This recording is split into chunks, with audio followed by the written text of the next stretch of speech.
Thank you. Well, good afternoon everyone and welcome to this meeting of the Glenorchy City Council on Monday 31st of July 2023. I'm Beck Thomas, Mayor of Glenorchy and Chairperson of this afternoon's meeting.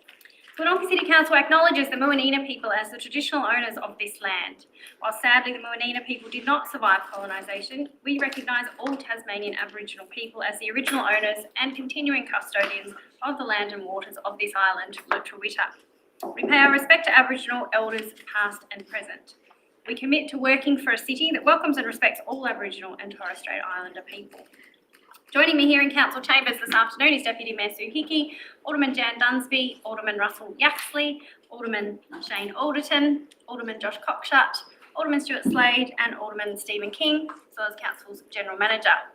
We also have our Director and Acting Director joining us and a number of other Council staff with items on to this afternoon's agenda, and welcome to members of the public joining us in the public gallery this afternoon, as well as members of the public joining us online.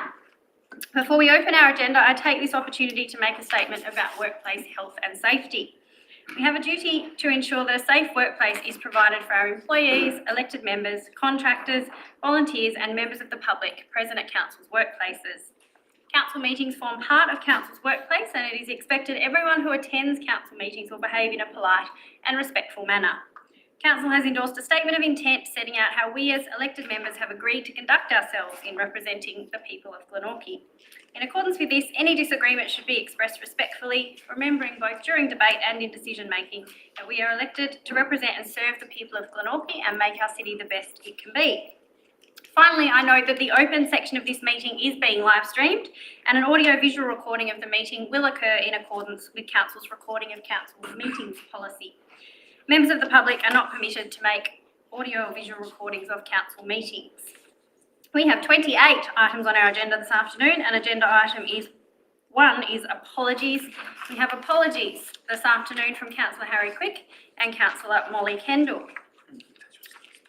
Agenda item 2 is confirmation of the minutes of the open meeting. Do I have someone to move this motion? Moved, Alderman Slade. Someone to second, Alderman King. Any discussion, Alderman Slade? No, correct in mind to my recollection, Debbie. Thank you, Alderman Slade. Any discussion of the minutes? No, happy for me to put the vote, Alderman Slade. I'm happy. I'll put the motion. Please raise your hand if you're for. Carried unanimously. Item 3 is announcements by the Chair. There are none this afternoon. Item 4 is pecuniary interest notification. Do any elected members or staff have any pecuniary interest to declare this afternoon? None. Moving on to item 5, response to previous public questions taken on notice. We had a question on notice from Mr. Ron College of Claremont in relation to the development application for 810 Main Road, Claremont, and another one from Mr. David Kernke in relation to the same matter. Another two, sorry. The answers are provided in the agenda. We also had a question on notice from Vivian Vandenberg from West Moona in relation to advertising devices within council property policy and investment strategies in relation to businesses that support coal and gas. And again, the answers are included in the agenda. That takes us to item 6, which is public question time. And as per Council's policy on public question time, I will just reiterate the rules of public question time. So these rules apply to a question submitted by a member of the public to be asked at a council meeting under Regulation 31(1) Public Question Time of the Local Government Meeting Procedures Regulations 2015. Questions that are asked by members of the public must not be inflammatory or abusive or have the potential to defame a person. Questions are to be put succinctly and in the form of a question, not a comment. And the Chair, myself, may refuse to answer a question for any reason that I consider reasonable in the circumstances, but must give reason for doing so. The following rules also apply to public question time. Questions must relate to the activities of Council. Members of the public are to announce their name and residential address before asking a question, and this will be recorded in the minutes. Questions are to be put succinctly and in the form of a question, not in the form of a comment or opinion. Questions must not be inflammatory, abusive, defamatory, contain a personal attack or otherwise breach any rules of the meeting which have been explained by myself as chairperson. I may limit the number of questions asked by each member of the public in order to ensure that all members of the public wishing to ask questions are given the opportunity within the allocated time frame. The chairperson will decide the order in which questions are to be asked and may rotate the order between different members of the public if people have more than one question to ask. And I may, in my absolute discretion, refuse to answer a question if I deem it's inappropriate or does not comply with these rules, or take a question on notice, in which case the answer will be provided in writing prior to the next council meeting and included on the agenda for the next council meeting. We have 15 minutes allocated for public question time. I have discretion to extend this if we have a lot of questions, and given we have quite a number of members of the public present this afternoon, we will limit questions to 2 per person and allow people to ask more if there is time permitting at the end. We did receive some questions on notice. Thank you to members of the public who submitted them in time for publication in the agenda. Some questions on notice from Mr. Eddie Steenbergen in relation to bus stops, and those questions and responses are included in the agenda. We received 19 questions from Mr. Pat Manili of Glenorchy on the Glenorchy pool, and again, those answers are included in the council agenda. And we also received some questions on notice from Angela Sturck of Rosetta in relation to the Glenorchy pool, question from Leanne Rose of Glenorchy in relation to the Glenorchy pool, and some questions from Morris Malone of West Moona in relation to budgeting for potential unforeseen events in council's budget. So those questions and answers will be published in the minutes and or the next council agenda as appropriate, depending on when they were received. So 15 minutes for further public questions. Any members of the public this afternoon like to ask a question?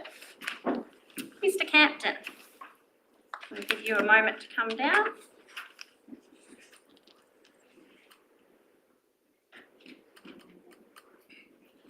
Another question from upstairs. Should they come down now? Yes.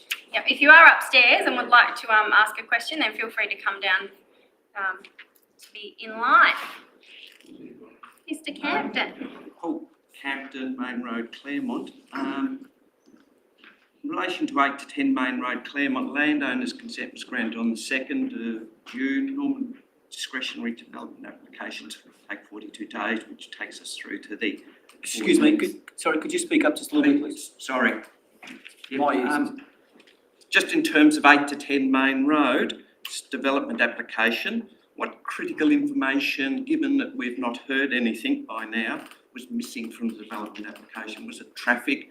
Was it acoustic? What was the critical information that was missing that you had to go back and get from McDonald's, please? Thank you, Mr. Campton. There was a range of information. I understand there's been a request made for a whole range of reports, including on matters such as traffic, acoustics, as you mentioned, but a range of other information that's been requested. And as you would be aware, the clock stops on that 42-day assessment period until that information has been provided, at which time the clock will start again. And you obviously haven't got that back yet. Not yet. That's good. When might council officers reasonably expect to have all the information to prepare this amendment and to either recommend it or not? Is there any time frame that you can give us? My understanding is that is a matter for the applicant in terms of it's at their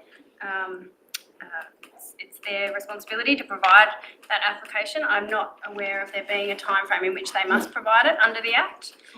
So it really is a matter for the applicant. I've had my two. What date did you ask for that information?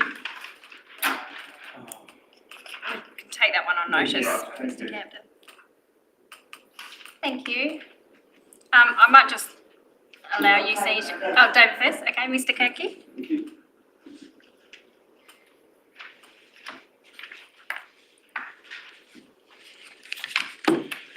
Thank you, Mayor, Deputy Mayor and Councillors, General Manager.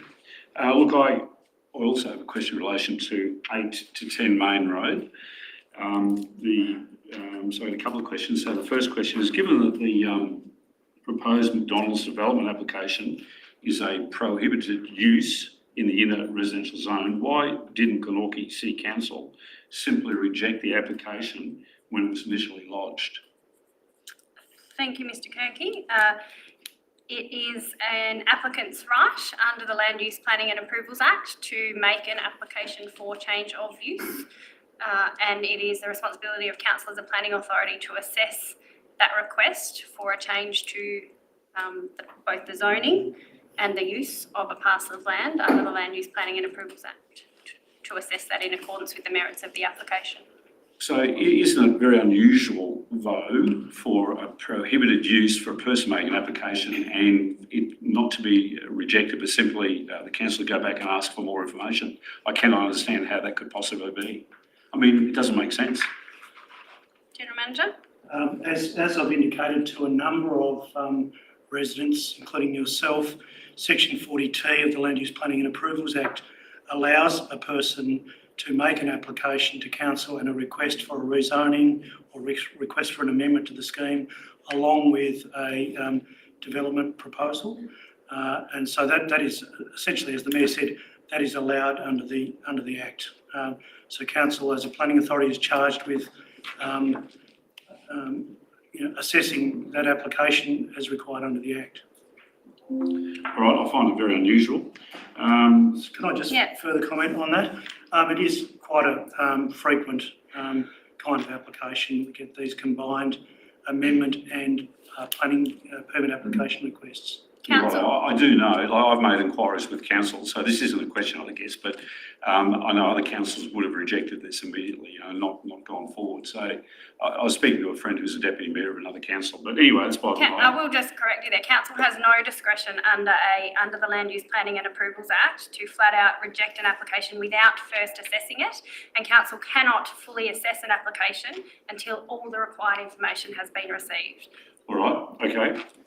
So I'm allowed two questions, so I'll then ask this next question. So McDonald's lodged 10 files and consultants reports in their DA application and paid for professional expertise, including acoustic and lighting reports. If the DA was so flawed and that it was missing critical information, why didn't council just simply reject that application at that point if it was so flawed? Council has not yet assessed the application, so council has not. Well, obviously someone's assessed it. Excuse me, I'm talking, so please just respect the chair.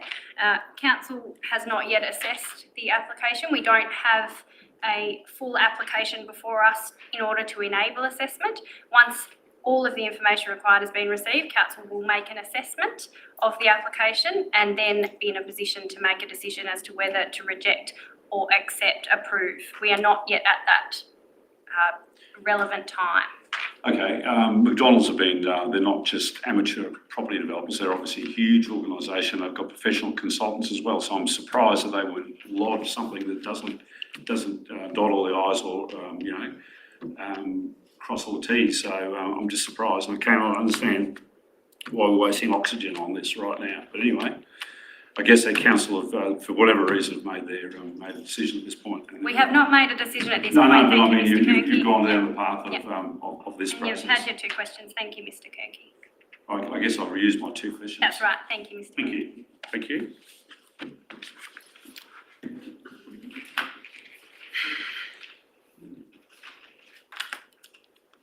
We may as well get all the questions about McDonald's over in one go. Pauline Elliott from Claremont. So, an analogy for McDonald's development application missing critical information is like McDonald's producing a cheeseburger and forgetting to put the cheese in. Ms. Elliott, do you have a question? This is not a time for comment. Now council has to stop the clock and give them extra time to put this extra information in. Is council acting less as an independent DA assessor and more as a DA supporter? Council is acting in accordance with the requirements of the Land Use Planning and Approvals Act. Is the extra time given so that McDonald's can get their paid consultants to address all of council's concerns, so council can now advertise the remodelled version of the development application? The request for information has been issued in accordance with the requirements of the Land Use Planning and Approvals Act. Okay. Thank you, Ms. Elliott. Any further questions?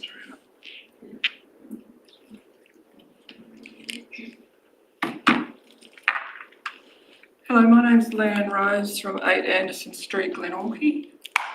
And my question today is about the Glenorchy commemorative pool. And my question today is that I've discovered that the pool commemorates those who served in the various conflicts in which Australia has been involved. 5 plaques were placed on the diving blocks at the shallow end of the pool on the 25th of April 1964. It says on the internet that they're now in glass frames at the entrance of the pool. So the Glenorchy pool's actually listed as a monument on the Monument Australia website. And I'm wondering if the council is aware of that fact, and if the council can give me some more information about how it became a monument for in honour of our serving soldiers. Thank you, Ms Rose. Council certainly is aware that the Glenorchy War Memorial Pool is a memorial facility. Council has not yet made any decision about the future of the Glenorchy War Memorial Pool, and certainly we will be taking into consideration that it is a memorial facility in any future decisions that we make. In terms of your other question about providing information on the history of the site as a memorial facility, I'm certainly happy to take that on notice and provide some information back to you in writing. Thank you very much. Thank you, Ms Rose.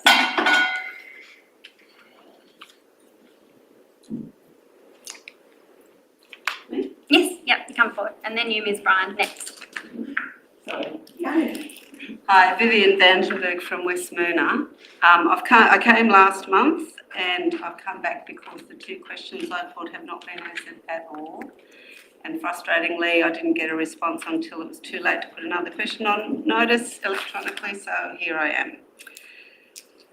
Now, it's nice to hear that you have a FOGO program. It's nice that you've got 1 hybrid car, but this has nothing to do with the questions that I put last time. I would like to have a robust discussion between councillors about my question. Why not do this? And what it is that I want to do is that I would like council to ban fossil fuel advertising. It's not hard. I'm not asking for much here. It's just an easy, inexpensive way to turn your council's climate pledges into concrete action. So what's your question, Ms Vandenberg? So my question is, I had 2 questions and neither of them were asked. Will Glenorchy Council ban advertising on fossil fuel advertising and slogans? 2, will Glenorchy Council investigate who their investments are with and seek an alternative fund? If they do, if your funds that you invest your money with, besides water, the other one, if they invest in companies that are predominantly fossil fuel based, would they please change to an alternative fund? I got an answer saying, oh yes, we don't know who our ADI funds invest with. Well, you should know. And I would like to know who you actually invest that money with. And I'd like to know how much money is involved here. Thank you, Ms Vandenberg. I'll take that second question on notice. Yes. And in relation to your first question, as noted in the response to your initial question, Council has committed to developing a climate change mitigation plan within this annual plan, so this financial year 2023-24, and considering ways to reduce Council's use of fossil fuels will form an important part of the development of this action plan, and part of this will include reviewing relevant council policies, as you suggest, Okay. but it will be done in that step approach. All right. And how will the community be involved in that? And there will certainly be community consultation on the development of our climate Okay.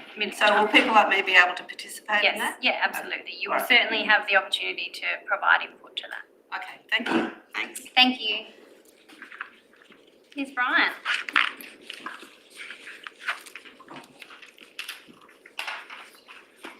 Ms Bryan, 14 England Avenue, Montrose.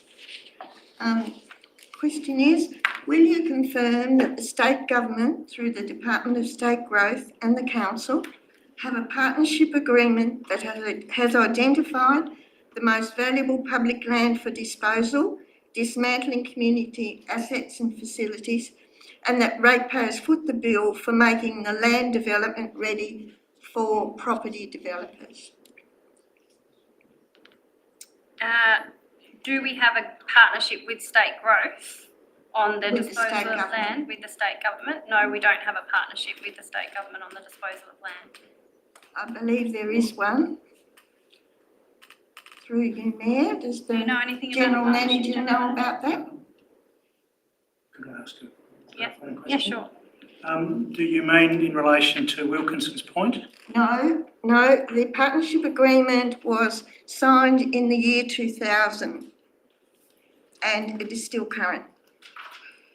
And there was a commercial in confidence list of public land for disposal drawn up. That is commercial in confidence.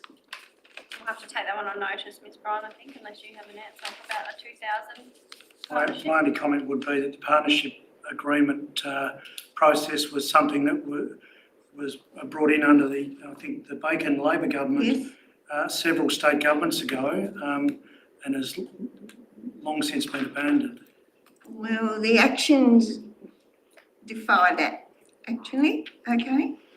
Well, I'll just say there is no active partnership on the disposal of land with the state Well, government. I think you should check it before you make that statement, okay? Thank you. Thank you for your advice, Ms Bryan. Not necessary. Okay. My question is the pool site, the Berridar Reserve, the YMCA, the CBD car parking included on the commercial in confidence list of public land for disposal to property developers? No. Well, you can take that on notice as well. No, the answer is no. Okay. All right. Now, regarding the pool, generally, the LACOS statement states generally the pools were in fair condition. The shell had been well painted, however, there were no major cracks and areas in need of repair. Why is the council stating the pool is losing 35,000 litres of water per day? Thank you, Ms Bryan. The pool is losing 35,000 litres of water per day, which would suggest that there are significant structural issues with the asset. Why is this extensive report not flagging that? And where did that come from? We'll take that one on notice. Thank you, Ms Bryan. If you would, thank you. Sorry, yeah, you've had 3 questions, one more than 2, so we'll move on to the next person. Thank you, Ms Bryan. Well, there is some issues that I've got with misleading statements that were made in my Ms Bryan, answers you've had to your time. questions. Okay, they need to be publicly You're welcome to submit them and we will covered. answer them at the next council meeting.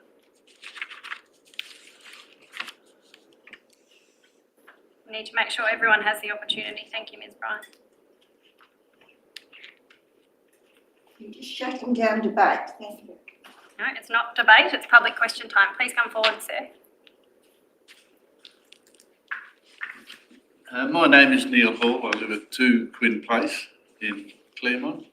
It's in regard to the 8 to 10 Main Road application. Earlier today you said that a full application had not been received. How can you say that without an assessment being undertaken, in which case it should have been rejected as it was flawed? There has been a development application submitted, and as is usual process with development applications, in order to be able to properly assess them, often an applicant will be asked to provide further information. That has been the case with this particular application, so it will be properly assessed, fully assessed, once the full information required has been received.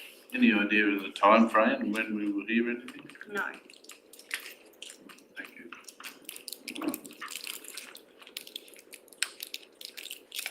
Yes, come forward, Mr College. Thank you, Mayor. My name is Ron College. I live at 14 Pascoe Avenue. Can the council advise if the application for Macca's at 8 to 10 Main Road, Claremont, is the same application for the rezoning? Yes, there is a combined application. Are they from the same people? Because I understand the people that own the property have to make the application for the rezoning apart from the application for the development. My understanding is there has to be landowner consent for the making of the application, but they don't need to be the actual maker of the application. Is that right, General Manager? I believe that's the case. So they don't have to be the owner of the property to make the application. That's right.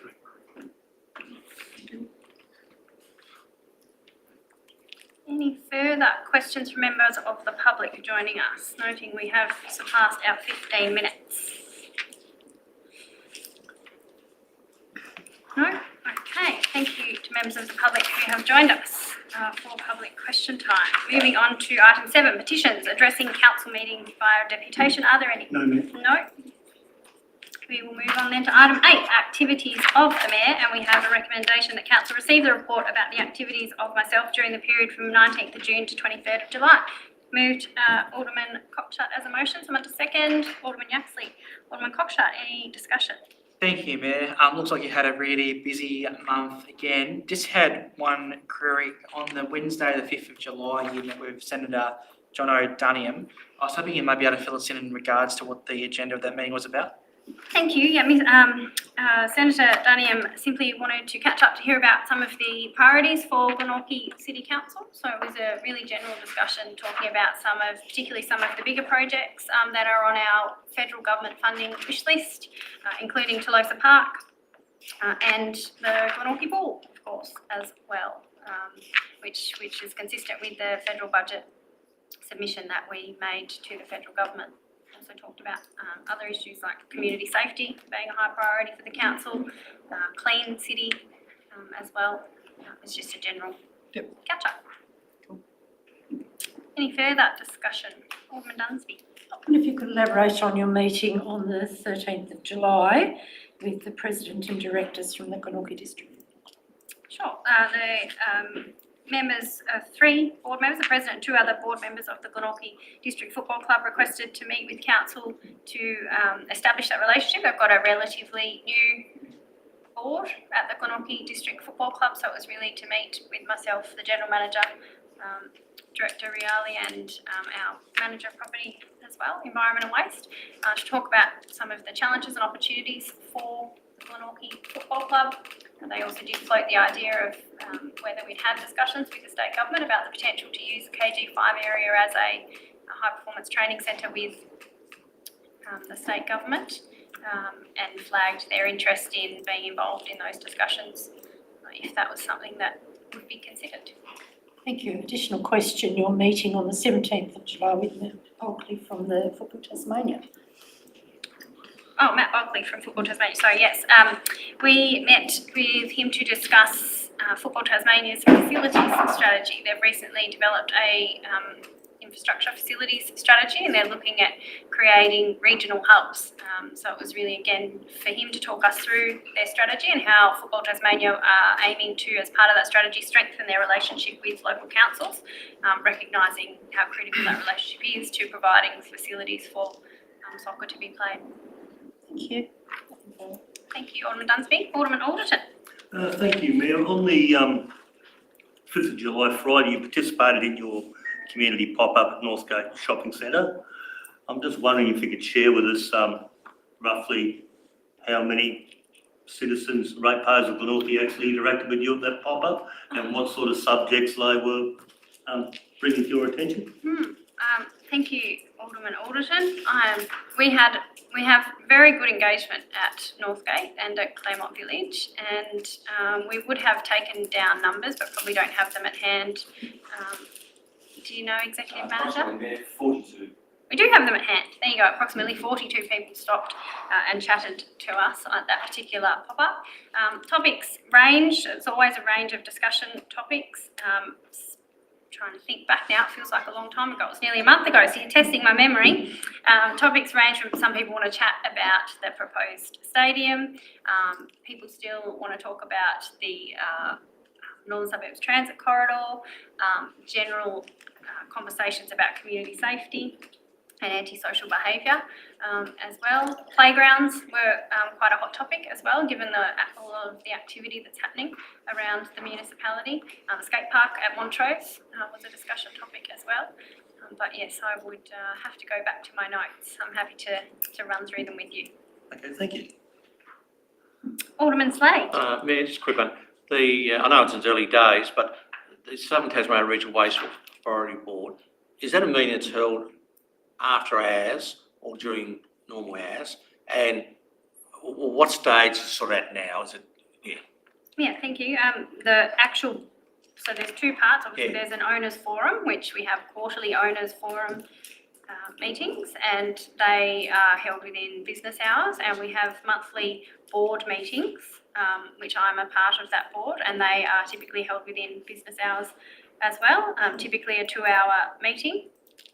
And we are well through the establishment phase now. We've employed a CEO, and we have got the grant deed finalised with the state government for the receipt of the first iteration of the waste levy revenue, and are now we've got an operational plan for the current financial year, and now looking at developing a strategic plan for the organisation, and that is a 2-year board appointment. thanks, Mayor. Any further discussion? Go back to the mover, closed debate, Alderman Cotter. All good, thank you, Mayor. I will put the vote. Please raise your hand if you're for. Carried unanimously. Item 9, Strategic Asset Management Plan 2023 to 2032. We have a recommendation that Council adopt the Strategic Asset Management Plan 2023 to 2032 as set out in Attachment 1. Do I have someone to move this as a motion? Moved Alderman Dunsby, seconded Alderman Yaxley. Alderman Dunsby, thank you. Thank you.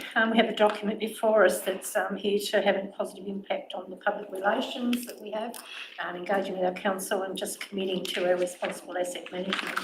I think the report basically is sufficient in the information it has, and it will be a strategic document for us to work with as well. So I'm happy to throw it open for further discussion.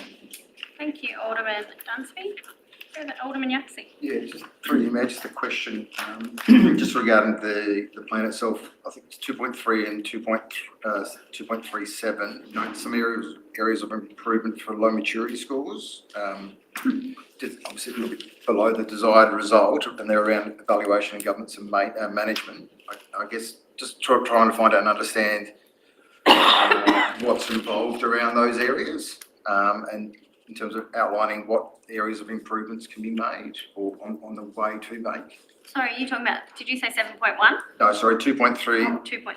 2.3.6 and 2.3.7, sorry. I just don't know where I got 7 from. Not listening properly. 2.7. 2.3.6. 2.3. 2.3.7. 7 stuck in my head. Okay, asset and financial management maturity. Sure. General Manager, would you like to answer that? I'll refer to the Acting Director. Acting Director, thank you. Patrick. Thank you, Mayor.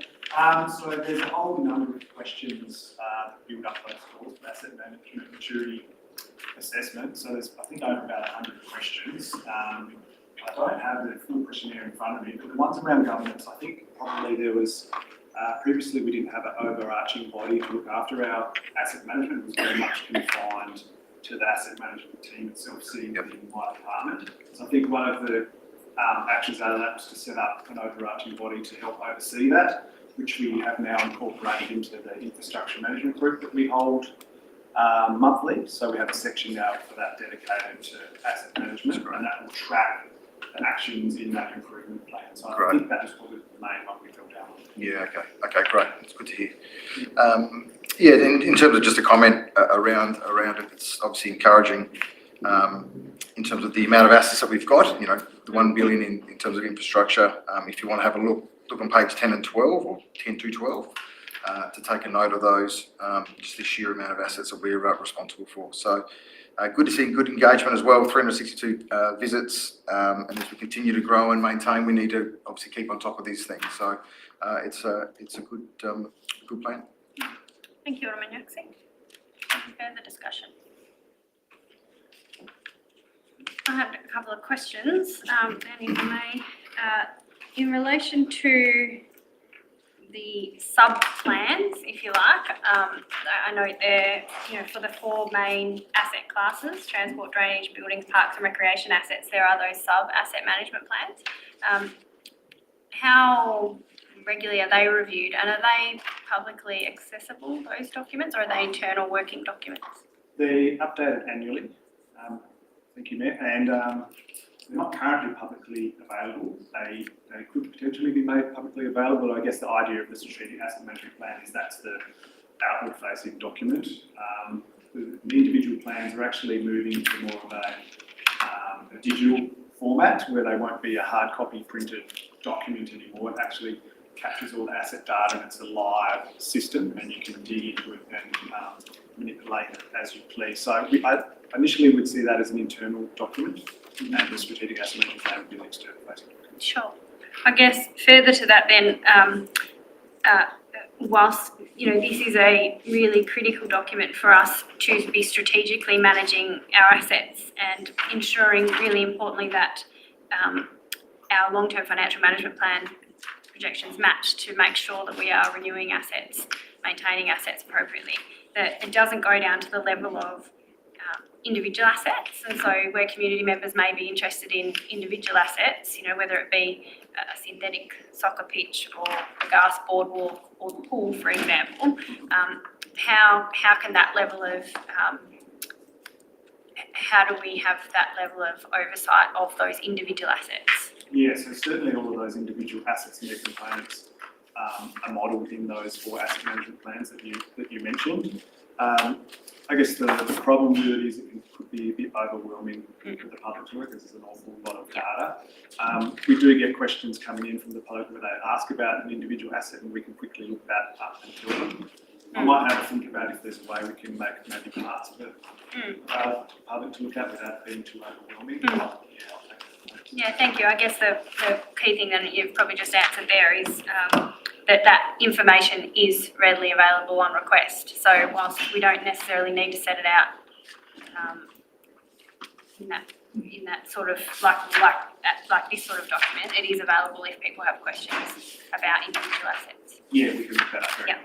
Yeah, that's great. And the report sets out that with the measures, I'm really pleased to see there's measures in there and indicators, but it says we'll report 6 monthly to council. So I'm just wondering what format that would be in, and will we actually have change data on those indicators 6 monthly? Like, is that reasonable to expect 6 monthly reporting to council? Yes, I believe so, Mayor, and I think we spoke about this the new year last time, and I think it's going to be through the quarterly reporting. Great. Okay. Excellent, thank you. Well, that, I think, was all my questions. I agree this is a really important document, the Strategic Asset Management Plan. We have, as Alderman Yaxley said, $1 billion worth of assets that we need to manage and maintain, and the level of maturity we're getting to it as an organisation and the progress that we've made in how we actually track and manage and maintain these assets and critically match up the required investment with the projections in our long-term financial management plan has come a long way in recent years, and I think that's really important to point out to the community. The plan sets out that we need to allocate $15.6 million per annum as part of those, on average, as part of that long-term financial management planning to operate and maintain our existing assets over the 10-year life of the plan. So that's something we need to be really mindful of when it comes to budget time. $16.9 million per annum to renew and replace existing assets and acquire new assets over a 10-year plan. So we're talking significant amounts of money. And as we know, major revenue source for us is rates. So the cost of maintaining assets is significant, and renewing and replacing assets is really significant. And the point, I guess the key point of this plan is to balance out the cost and the affordability to the community with the level of service.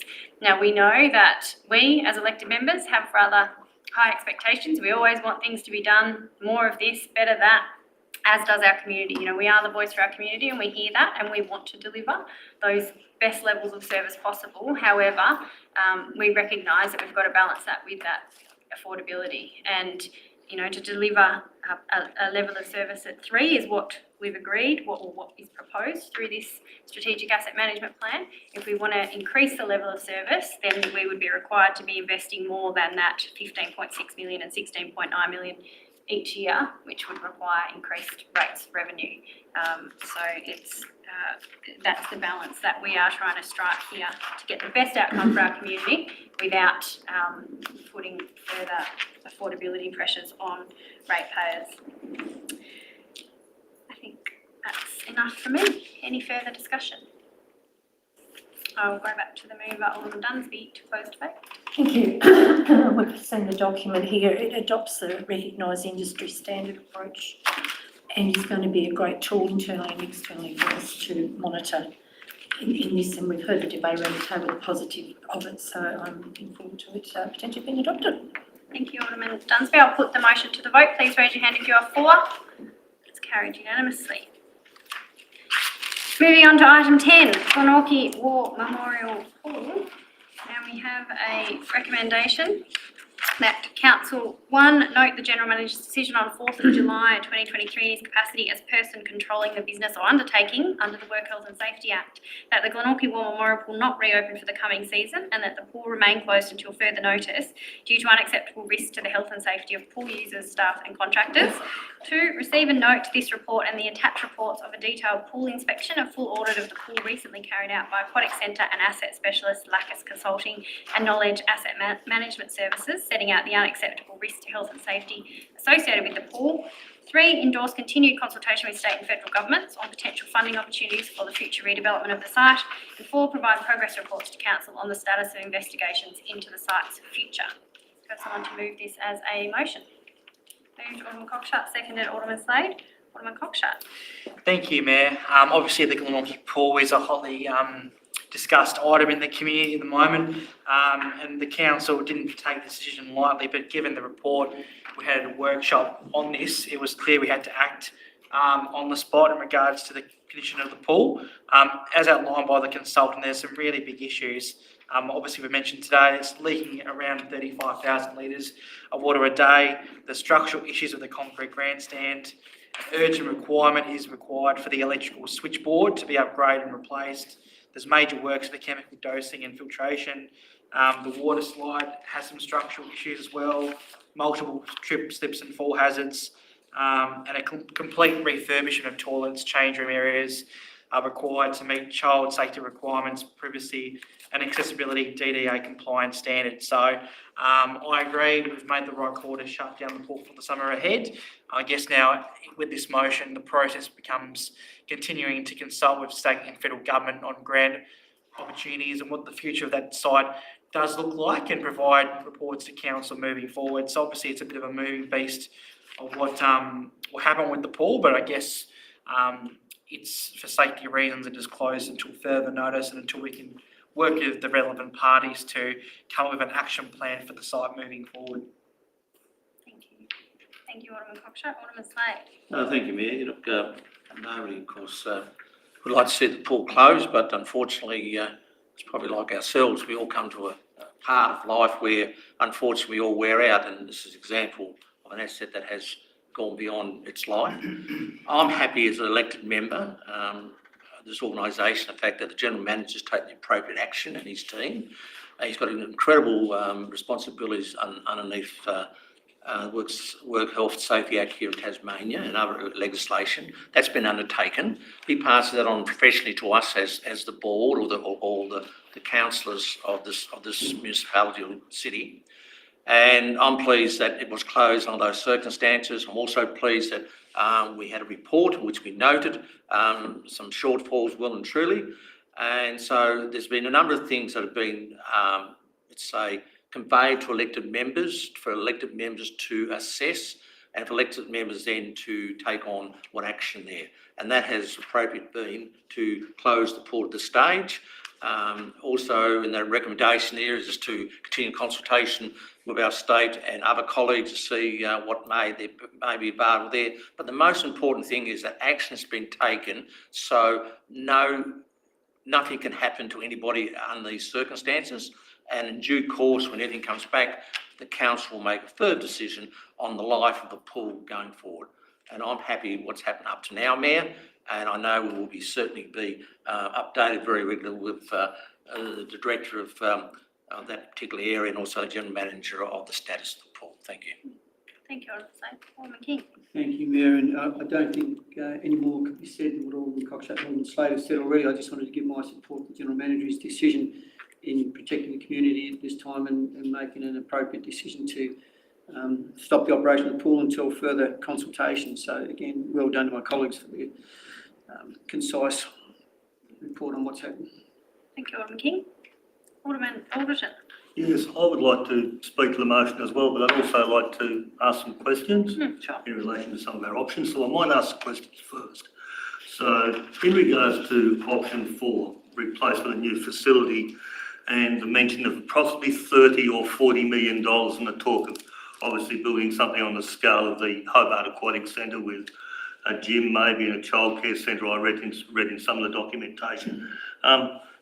Do we necessarily have to go down the path of the $30 million facility? Can we, as a council, adjust option 4 so we're looking at, somewhere between $6 million or $10 million, $15 million or whatever, up to $30 million? Do we simply look at something like a pool with a 25 metre or 50 metre pool with a roof? We don't worry about the other amenities.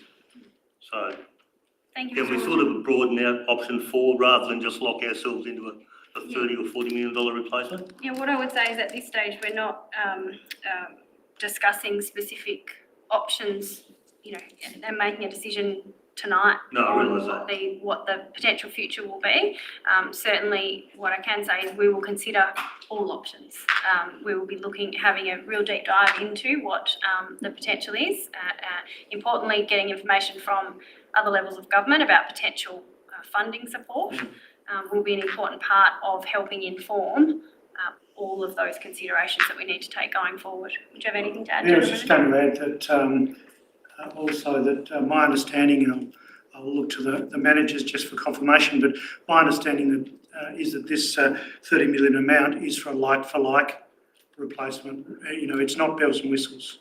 Right, okay. So now in regards to speaking to the motion, I'd like to speak to the motion in regards to, I applaud the General Manager for making the decision he did to close the pool until further notice. I've read the report, the concerns are genuinely there, the problems are there, and it's just not safe to continue operating the pool sadly this summer or future summers at this stage in the condition it's in regards to the report. What I also would like to see is, I am also unhappy like the community we're losing our pool, but I implore the community to stop the finger pointing, to get on board and support our council, lobby your local member for government and help us try and achieve the best outcome for this site and this facility, because I just feel finger pointing achieves nothing, but the community in strength, in numbers, going to our local members may be able to achieve and help the council in creating something wonderful for this site. Thank you, Mr. Shepherd. Thank you. Alderman Alderton. Thank you. Any further discussion? Alderman Dunsby. No. I would just like to say there are very many happy memories for so many people, and we've seen that shared through social media. They have a romantic attachment, for want of a better word, of what it was. We had a pool that should have lasted 40 years and it lasted over 60, and council should be commended for that. We've seen it's been pushed to its absolute nth degree, and it has been the rightful decision to close it has been made. We now have to look further forward and see where we end up with what facility we may put there. No decisions have been made, nothing's been decided, or at the moment we're accepting this report as a basis for the start of the communications. The community, we fully consulted on it, so they can't feel that they'll be cut out. We want to hear what everybody wants to see. We just can't pull $30 million of amounts, we don't have that in our budget. So that will be part of the ongoing way that we move forward on this. I just wanted to ask a question and perhaps ask for the mover and seconder just to consider a small alteration to the motion that we have before us. I feel that item 4 has been poorly worded in that we're asking that council provide progress reports to council. Just wonder if we can eliminate the words to council so that it flows and sounds a little bit better. I can't see why council wants to report to council, so we could just report. So I'm just, rather than put up an alternative motion, I'm just asking if the mover and seconder would be happy with that alteration to that motion, part of the motion. So it would then read, provide progress reports on the status of Yes. investigations into the site's future. Thank you, that's what I'd like to Are you happy with that, Alderman Cockshott? I'm happy. I've got another question in regards to, does it have to be time bound, or are we saying by the next council meeting, or? No. Oh, sorry. Sorry. Is that a question? Yes, I think it would be taken that, we will move as quickly as possible on this, and that given that there is significant community interest and There's a lot of moving parts. council interest, there's a lot going on. So, I think we will receive regular updates. Yeah. I'm happy with Alderman Dunsby's alterations, that's fine. Thank you. Are you happy with that, Alderman Slade? Yeah, no problem. Yeah. That council business, Mayor, is in a lot of reports tonight, which I was going to raise. Okay, So, thank you. We will note that, General Manager. Thank you. Nothing further, thank you. Thank you, Alderman Dunsby. Further discussion, Alderman Yaxley. Thank you, Mayor. A lot of my questions have already been asked, and which is great to see that we're all passionate about this and looking at to have it resolved as quickly as possible. I guess that's where my questions sort of come around to. I'm a little bit with Alderman Cockshott regarding timeframes.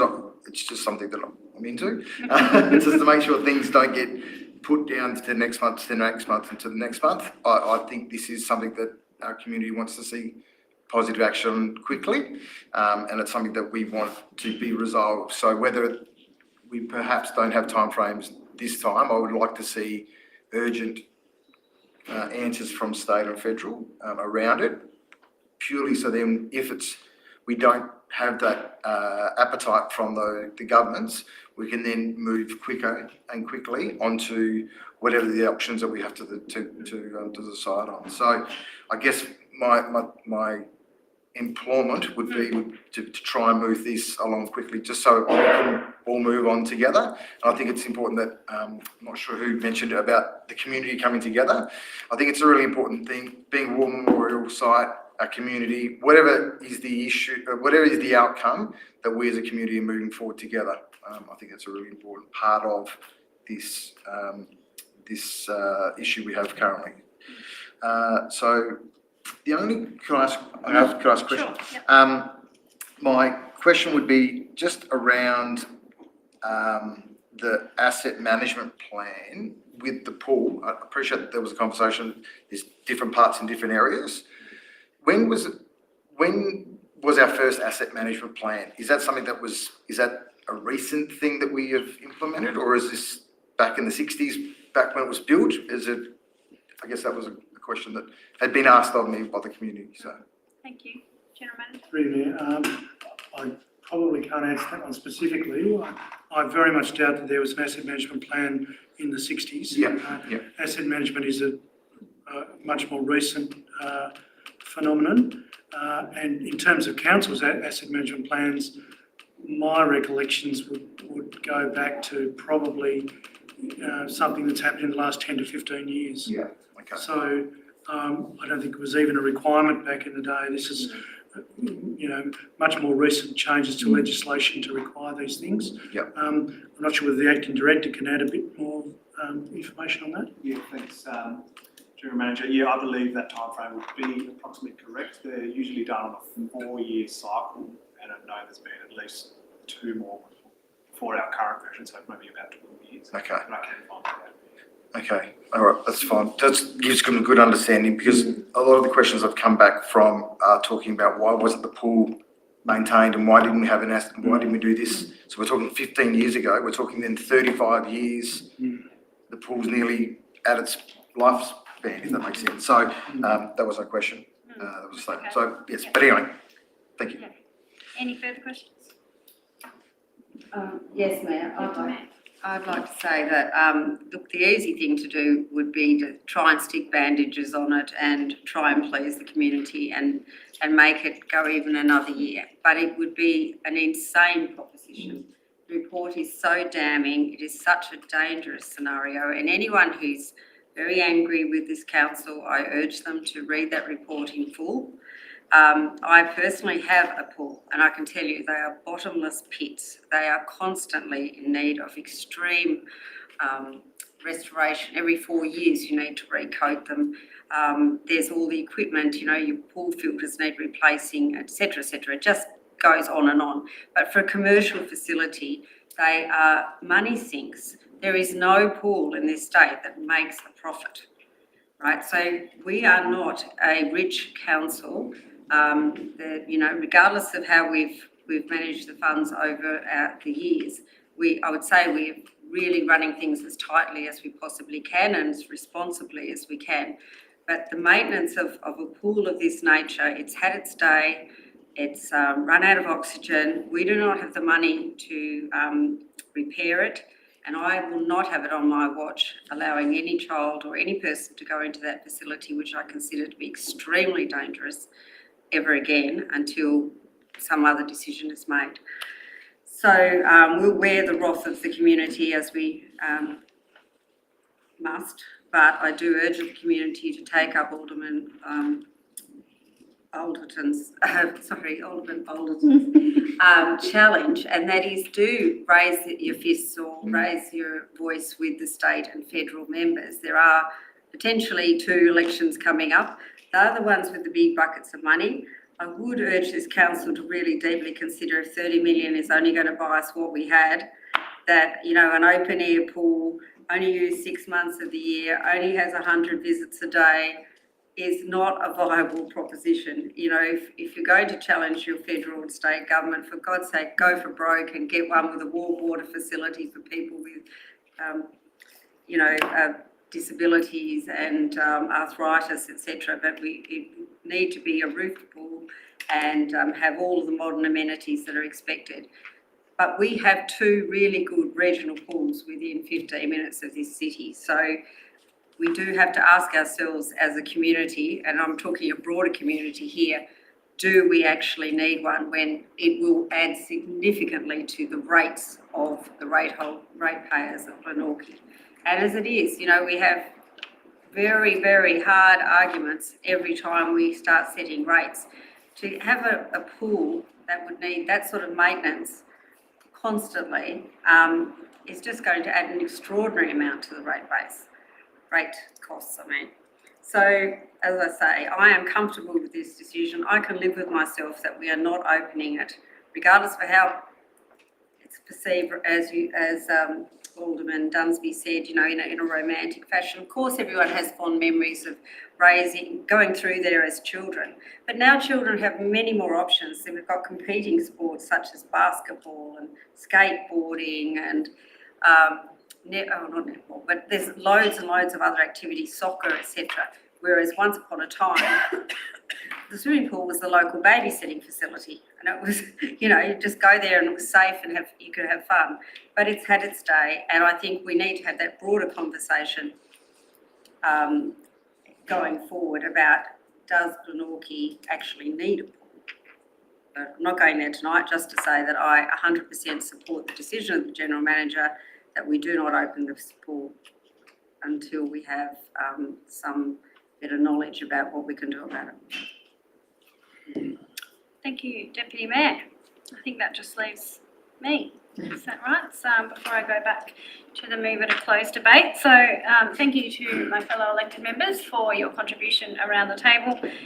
As many of you have said, there is a deep sentimental connection for many people in our community to the Glenorchy pool, and certainly I share that. I grew up in Glenorchy, spent summers at the pool, and even continued to swim there as an adult. And I too love the Glenorchy pool. And these are decisions we make with our heads, not our hearts, when it comes to safety of the community. The pool was built 60 years ago, and pools built around the same time typically have a commercial life of about 40 years. So we've got, as Alderman Dunsby said, 20 years out of the pool that we potentially or not have got.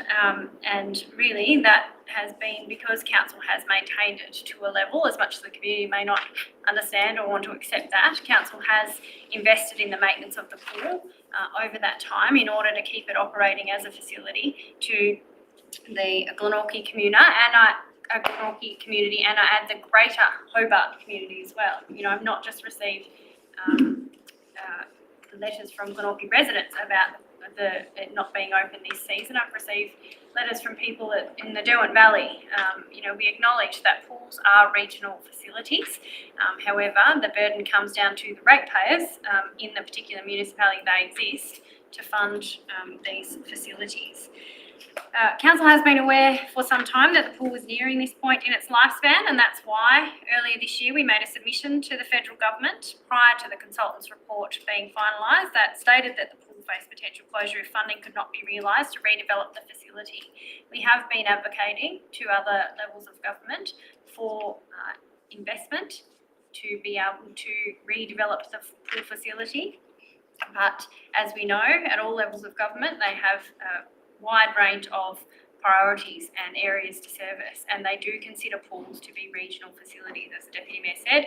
We have a pool at Clarence, 10-15 minutes away, another one in Hobart, 10 kilometres away. And I know these are enclosed pools. There is a level of attachment to outdoor pools for the summer season, but you need to be realistic about business case as well. And these are all things we will need to consider going forward when it comes to the point where we are considering future options. We would need to levy ratepayers $1,500 per household to fund the redevelopment on its own for just 17,000 visits per season. You know, just 18,000 visits per season. Is that fair for every ratepayer to contribute to that? And then we would need to levy that same amount ongoing to fund the depreciation and maintenance costs. You know, these are all just some of the figures that we're starting to pull out. We need to have a really good look into a business case for a pool going forward, which is why we can't make any quick decisions based on our hearts over our heads on the future of the pool facility. This is going to take a little bit of time for us to fully investigate what the best outcome for our community is, and it will need to involve consultation with our community. We acknowledge that as well, and we will keep the community informed of all options and decisions going forward as we work through what is a really challenging item for us as a relatively new council as well to be contending with. It just has happened to happen in our term. As Alderman Alderton said, no level of blame or should have done this, should have done that is going to change the outcome. We need to be united going forward as a community in delivering the best outcomes going forward. I think that's probably enough from me. I'll go back to the mover, Alderman Cockshut, to close debate. Thank you, Mayor. Really good discussion around the table with my fellow elected members. So I think it's really clear that we've made the right call, and look forward to seeing how the consultation with the state and federal government goes, and hopefully we'll have a report in the near future. Thank you. I'll put the motion to the vote. Please raise your hand if you are for. It's carried unanimously. Moving on to item 11, Community Development Action Plan 2022-23 update. We have a recommendation Council receive and note the attached report on the Community Development Action Plan. We have someone to move this as a motion. Moved Alderman King, seconded Alderman Cockshut. Alderman King. No, I think it's fairly straightforward, Mayor. Just leave it open for discussion if anyone has anything to discuss about it. Thank you, Alderman King. Any further discussion? No. I would like to just note and appreciate the report on the activities. I particularly note in relation to the 2610 update there, we further to the agenda being published, held a 2610 business breakfast last week, which we had very good elected member representation at. I think there were 7 out of the 10 of us there, and was really well attended. About 70 people came along on a cold winter morning. We had some fantastic guest speakers, and the work that we are doing with our businesses in our community is really clearly paying off. So I just wanted to note that that was a fantastic event, and the engagement from our business community in particular with the 2610 project and through the Jobs Hub, the work we're doing with our Jobs Hub and at Glenorchy Library is really valued by our community. So I'm particularly pleased to note that update and look forward to further updates and elected members being involved in the 2610 activities. I know it has been a time of change for our community development team as well, and continues to evolve in the team. And I know there are other things that aren't noted in here. Glenorchy on the Go activities, particularly with some older residents in our community that we are undertaking, delivering in this space as well. So the work that is done by the community development team is really valued by our community, and I look forward to that continuing to strengthen and grow. And it really is important that we have these updates to be able to share with the community to help inform the community about the work that we're doing in the community development area. There's nothing further. I'll go back to the mover, Alderman King. Thank you, Mayor. Just to concur, particularly with your comments on the 2610 breakfast. I found it inspiring to be there, and I know fellow Alderman discussed it on the day. It was just an inspiring event. So thank you for whoever organised that, and no, move on. Thank you. I'll put the motion to the vote. Please raise your hand if you're for. Carried unanimously. Item 12, Community Development Action Plan 2023-24 to 2024-25. Have a recommendation. Council receive and note the Community Development Action Plan 2024-25. Do I have someone to move as a motion? Or Deputy Mayor, someone to second? Alderman King, Deputy Mayor. Thank you, Mayor. I think the interesting thing from this report is the status of Glenorchy, that we've had a slight increase of 3,500 people since the last census, and that they're mainly younger people, 25 to 34, and with a median age of 37.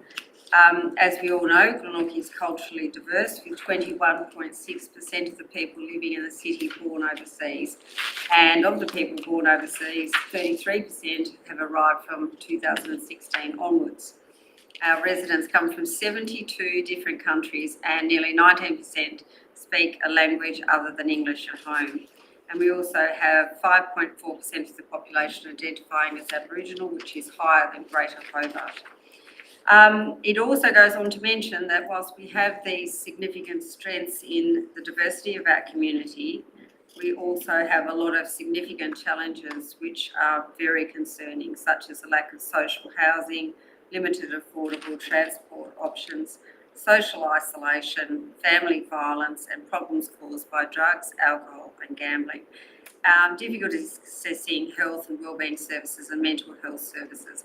And in addition to that, we've been seeing a significant problem with young people who are experiencing mental health, unemployment, problems behaving socially, and and also we have a great disadvantage in our community with digital technology.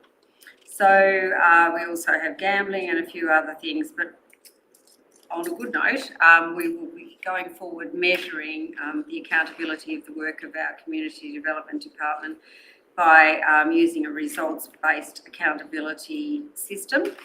And I think this will be really positive because I don't believe our community development team get the recognition that they deserve for some of the areas that they reach out to touch people and trying to create a sense of community here in Glenorchy.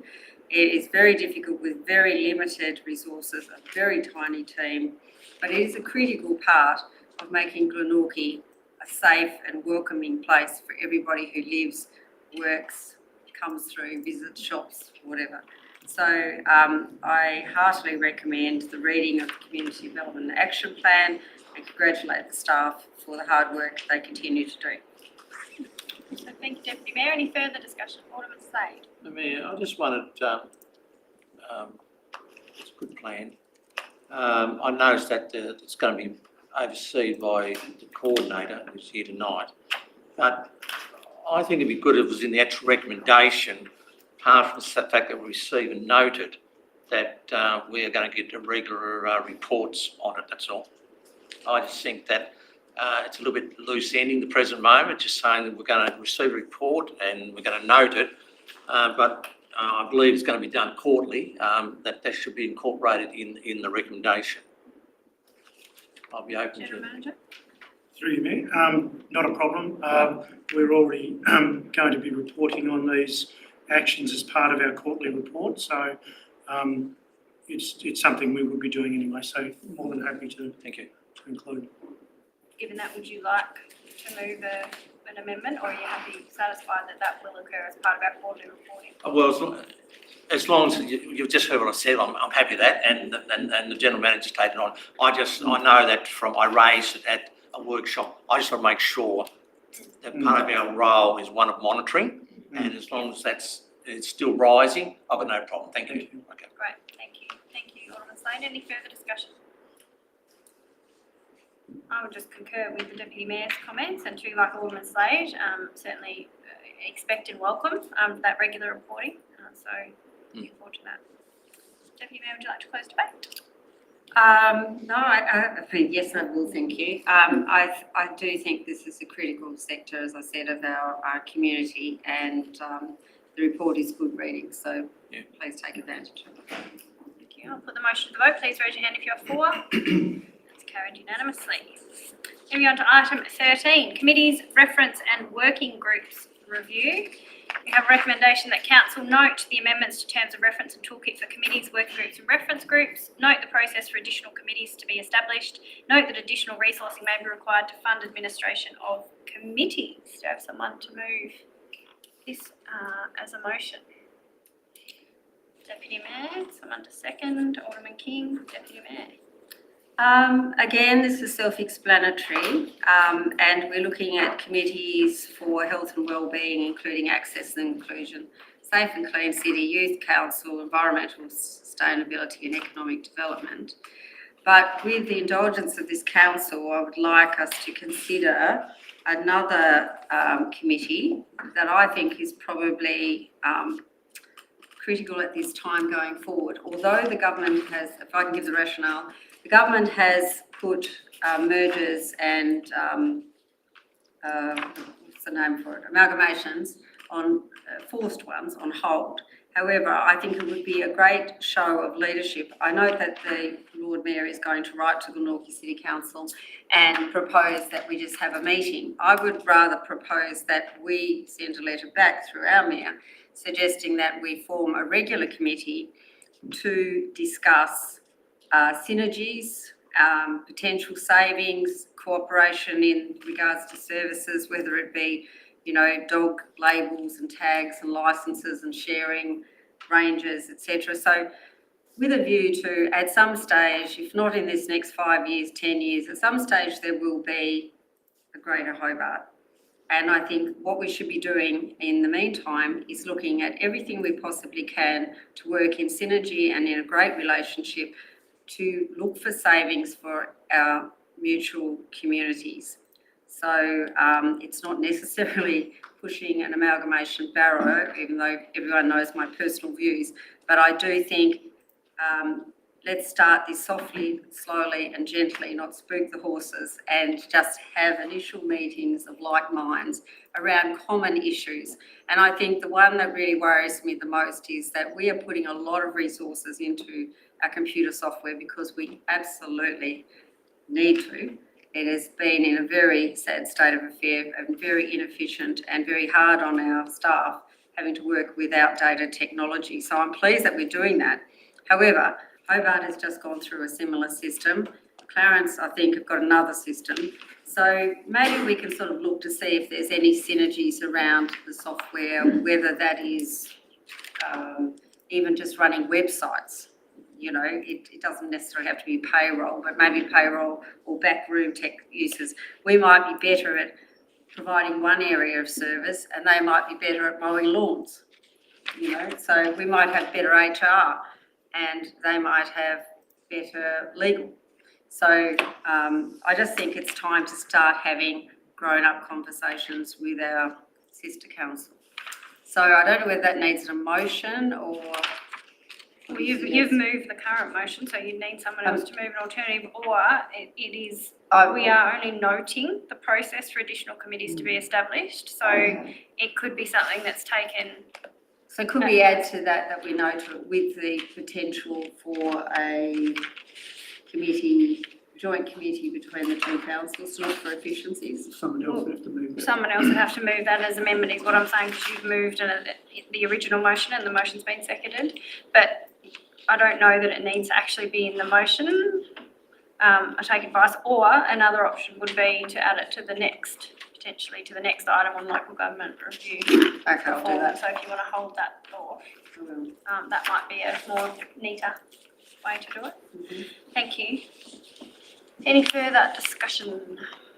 Alderman Dunsmith. My question through you to the General Manager. noting the additional resourcing may be required to fund administration of the committees. I would see that potentially as an operational decision rather than potentially one of council. I'm just wondering why that is there before us. And, you know, we've seen some things that have changed already since we've set our budget. For instance, we've got obviously faced some savings in what we're currently spending on the pool. Now, whether that can be juggled within the budget. So there's obviously some opportunities there for that to happen. I'm wondering why that actual recommendation has to be here when I see that would potentially sitting under your remit rather than ours. So just some clarification of why that sits there. General Manager? Through you, Mayor, it's really about the fact that, as has been mentioned earlier in this, in the meeting, our resources are lean, and so there are some committees where we have staff that are already working in the area, and there wouldn't be a problem picking up that extra work as part of their ongoing job.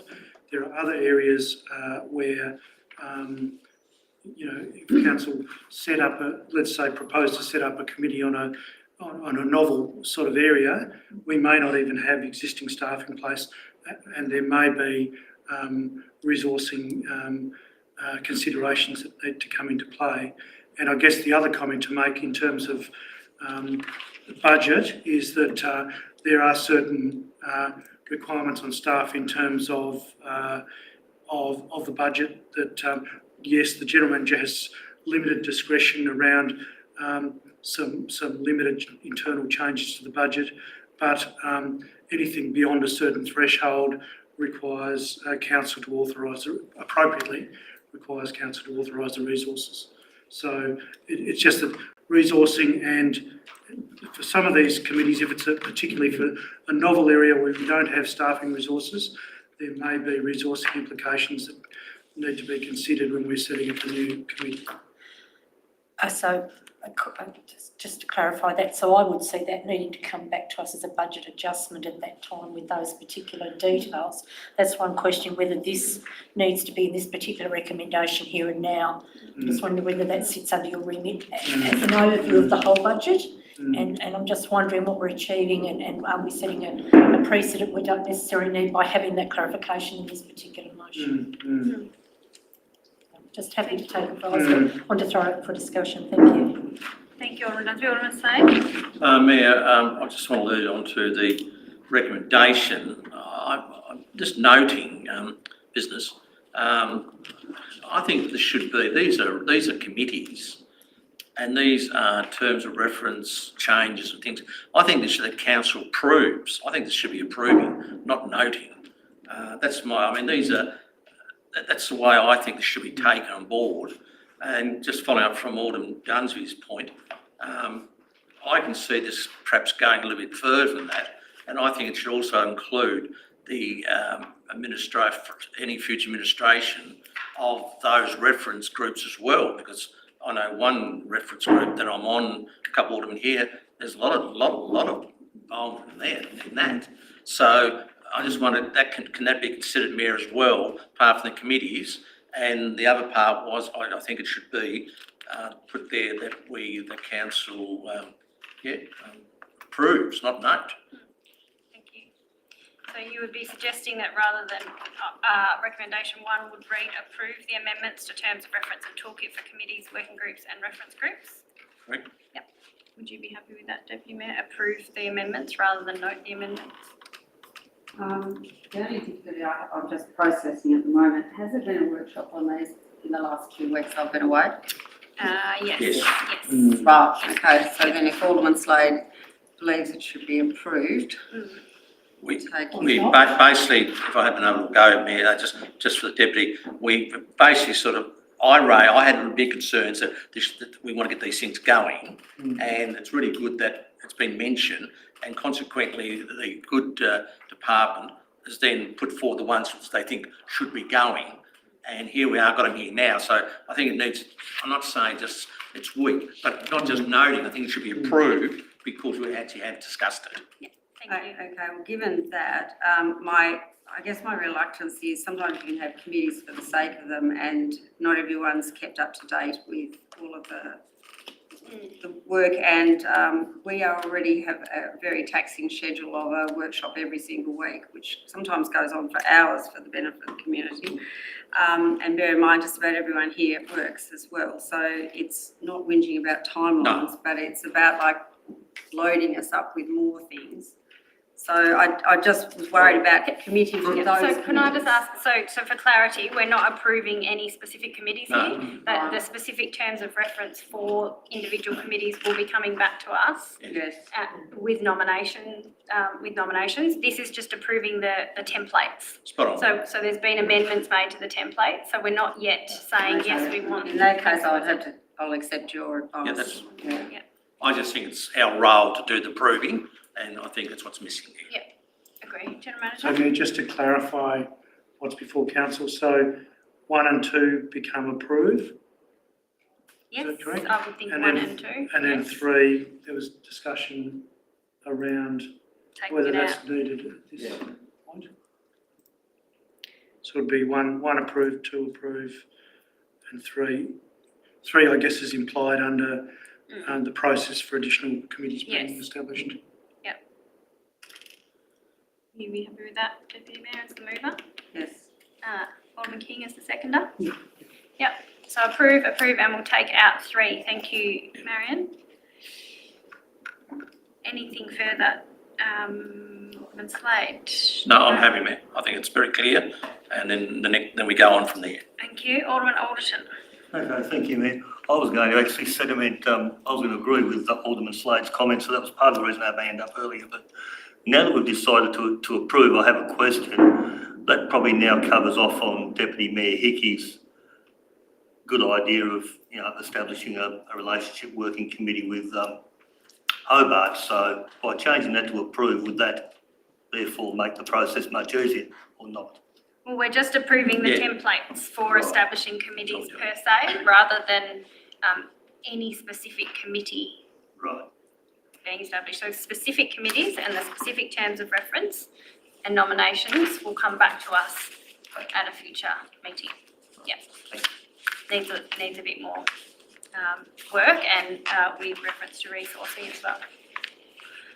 Any further discussion? Mayor, I was just going to mention also that we are potentially reconsidering it under item 16. Yes. Alderman Yaxley? Thank you, Mayor. Through just some questions regarding the actual process and the form itself.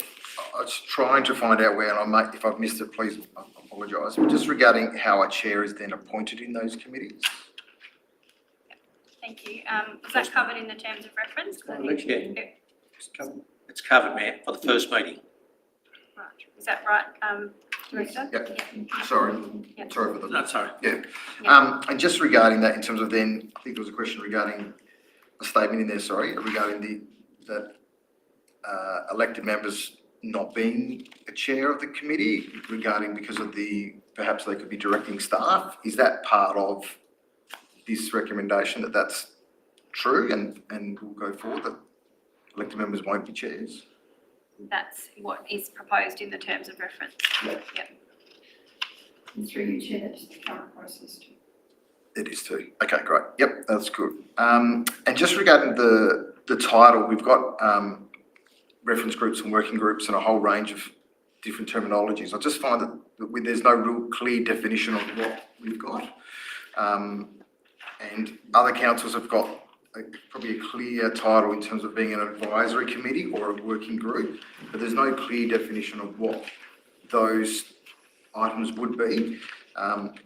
So I was just wondering if that's something that, again, if I've missed, or whether it's something that it just feels a bit muddled and mixed. Whereas I think if we have some clear definitions around what is a committee, what is a working group, or what is a reference group, because if we all need to be talking the same language for consistency around the table and even internally.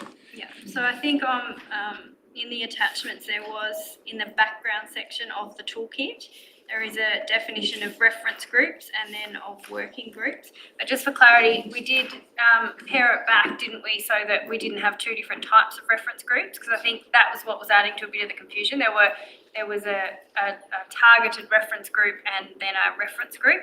So we've simplified it for clarity by saying we'll either have reference groups, which will be ongoing, or a working group, which will be topic specific, time limited. Yeah. Does that make sense? So, okay. That's I think in core, that's the essence of the difference. Is that right, Director? That's correct, thank you, Mayor. And sorry for your background, we went through this process 2 years ago and we had a lot of information regarding the definitions between all the groups, and I can direct you just to where that information is. Yeah, that'd be great. Yeah, thank you. Yeah, no worries. I think, sorry, just before you say anything, I think that's perhaps where some of the confusion comes, because there are so many documents in the attachments. It's, it is a bit confusing to actually navigate which is the current document. And I think in the table, there was still reference group 1 and reference group 2 in the example, so that I got a bit confused by that. I don't know if that should have still been in there, reference group 1 and reference group 2. Thank you. Deputy Mayor? Yeah, I'm confused. Do you have a question? I am confused, yes. So my question is, I don't understand why we can't share for this reason of directing staff when Hobart City Council and every other council shares their committees. General Manager?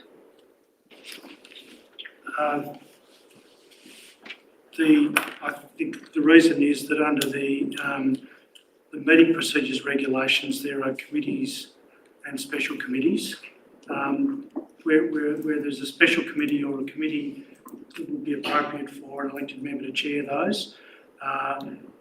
These are, but the move was made to, so we've got, at the moment, we've still got a special committee in the sense of the Glenorchy Planning Authority, which is still chaired by an elected member, but the reference groups and working groups are not special committees under the meeting procedures regulations.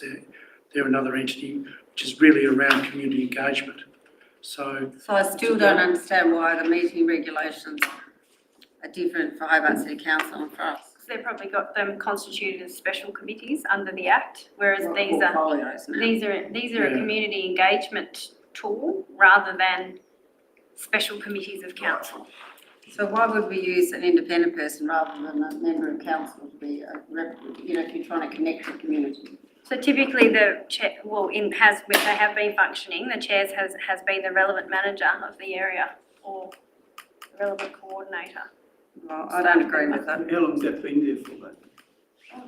Alderman Dunsby? Yes, so the reason it was changed, there was a view from the management of council that we may be seen to be directing staff if we were chairing a meeting and asking them to carry out some of the things. So it was a view that we may be, and that's the reason it was changed. But we would be, but we may be. So that was the reason that instigated the change back at the time. So if you can have a planning chair, like the most important committee we've got, and that just doesn't make any sense on any level, I'm sorry. Sorry. That's as per the meeting procedure regulations. Can I just ask a question, Mayor? I've just, in my confusion, you chair the volunteers one, don't you? And the jobs Tasmania. Right, yeah, and I was going to raise this when it comes to my turn to speak. Sorry, I'm a bit confused, that's all. That one we have? The Jobs Hub steering No, committee, not that other community Yeah. awards, yes, and that's not referenced in this paper. It's not mentioned in there. No. So there's a couple that are missing. Yeah, so, I'm confused now. Sorry, yeah. Sorry. Yeah, so But if we're all confused, I feel that we need to there's valid defer reason this. to. Yeah, I agree. we need another discussion. I'll put them, I can't, so someone else has to defer it. I'm happy to move this deferred to the next meeting. Thank you. Moved. Second that. Oh, no, I seconded the previous one, so. I'll second. General Manager? Mayor, so we've got a move and seconded recommendation at the moment. We've got to resolve the first one first. Yeah. So this is, the Alderman Dunsby's is a foreshadowed recommendation to defer. Yep, foreshadowed motion. So if there's no further discussion on the Just a question original. from me, Mayor. So it would mean that this motion not going through for Alderman Dunsby's foreshadowed motion to take place? Yeah, correct. Yeah. So we'd have to vote no. Yes. So if there's no further discussion, I'll put the original motion to the vote. Please raise your hand if you are for. That is nobody. Against? Please raise your hand if you're against. That is carried unanimously. Oh. Yeah, that's okay, because it doesn't mean we have to later reverse it, because it's not specific enough. Yeah. So the foreshadowed motion moved Alderman Dunsby is that this item be deferred. So that's not a procedural motion. No. This item be deferred until the... I suggested the next meeting. I think that people will talk up to the staff. We've got time And to take advice of General Manager around that. Through you, Mayor, it'd have to go to September. Yeah.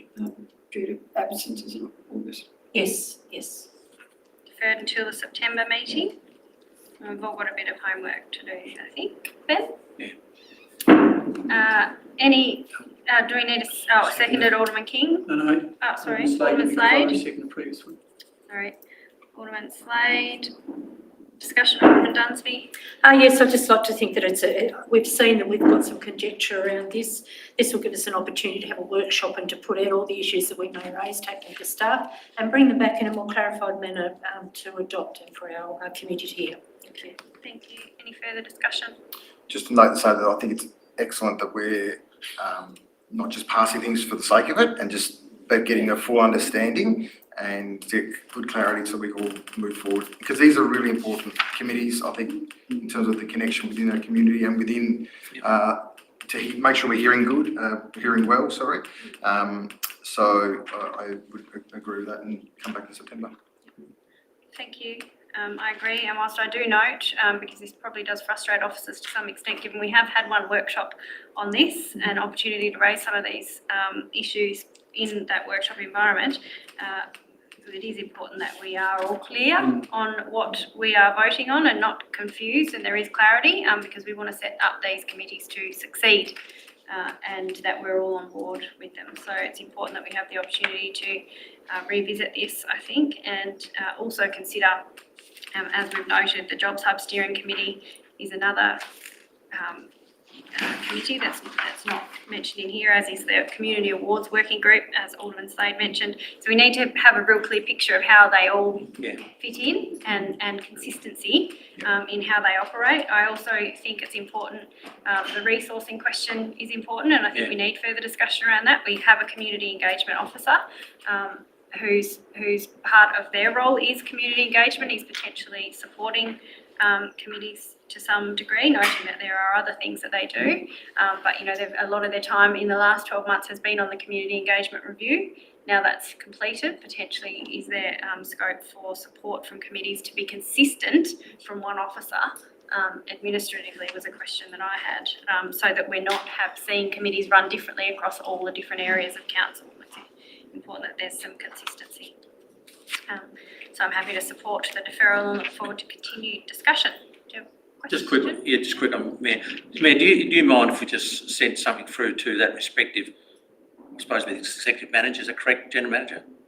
The executive manager. In relation to, sorry. Committees, to committees. It would be executive manager. I just like to put something through to try and make the workshops a bit more clearer, that's all. Yeah. Is that right? Send it through the general manager, thank that's you. fine. Yeah. Okay, any further discussion? Alderman Dunsby, look close debate. No, I'll put the motion. Please raise your hand if you're for. That's carried unanimously. King has left the meeting. Moving. Sorry, just note that what's been up there. So do we? Oh, sorry. Do we have the? Yep. So the motion that's on the screen was lost. Yes. Carried unanimously lost. The motion that was just carried unanimously was the foreshadowed motion that the item be deferred to the September meeting. Just as long as you've got that, Marion. Things just going in. Yes, I've got it. Yes, I do. Great, thank you. Excellent. Moving on then to item 14, Local Roads and Community Infrastructure Grant Program. We have a recommendation that, well, there's 6 of them, given the length, I won't read them out, in relation to the Local Roads and Community Infrastructure Grant of $912,827 offered by the federal government, seeking Council's approval of the allocation of those funds. I have someone to move that as a motion. I'll move it, Mayor. Look, everybody's, same as me, would have read the documentation that accompanies this. Hang on, I just need a seconder. Oh, sorry. Seconded Alderman Alderton. Sorry, Mayor. Sorry, Alderman Slade. Yep, back to Hey, you. sorry, I got excited there. Everybody would have read the accompanying documentation in relation to the verification of the 6 recommendations. It's very clear to me, and I no doubt other aldermen. I'm supportive, and I'll just leave it there for my comments. Thank you, Alderman Slade. Any further discussion? Alderman Yaxley? Thank you, Mayor. So from what I understand, it's obviously we're investing into Benchfield childcare, and in terms of making a water difference, as an alderman group, we went through that facility and the impact that this funding will bring some excellent difference made in the lives of those young people. I've had 4 boys that have gone through childcare, and each of them. So the staff and the teachers and the educators in that system, I think it's going to be a great investment in terms of their workplace as well. So I think it's great to see to fully endorse it. Thank you. Alderman Alderton? Yes, I echo Alderman Yaxley's sentiments. It makes absolute sense to spend and reinvest this money into the childcare facility.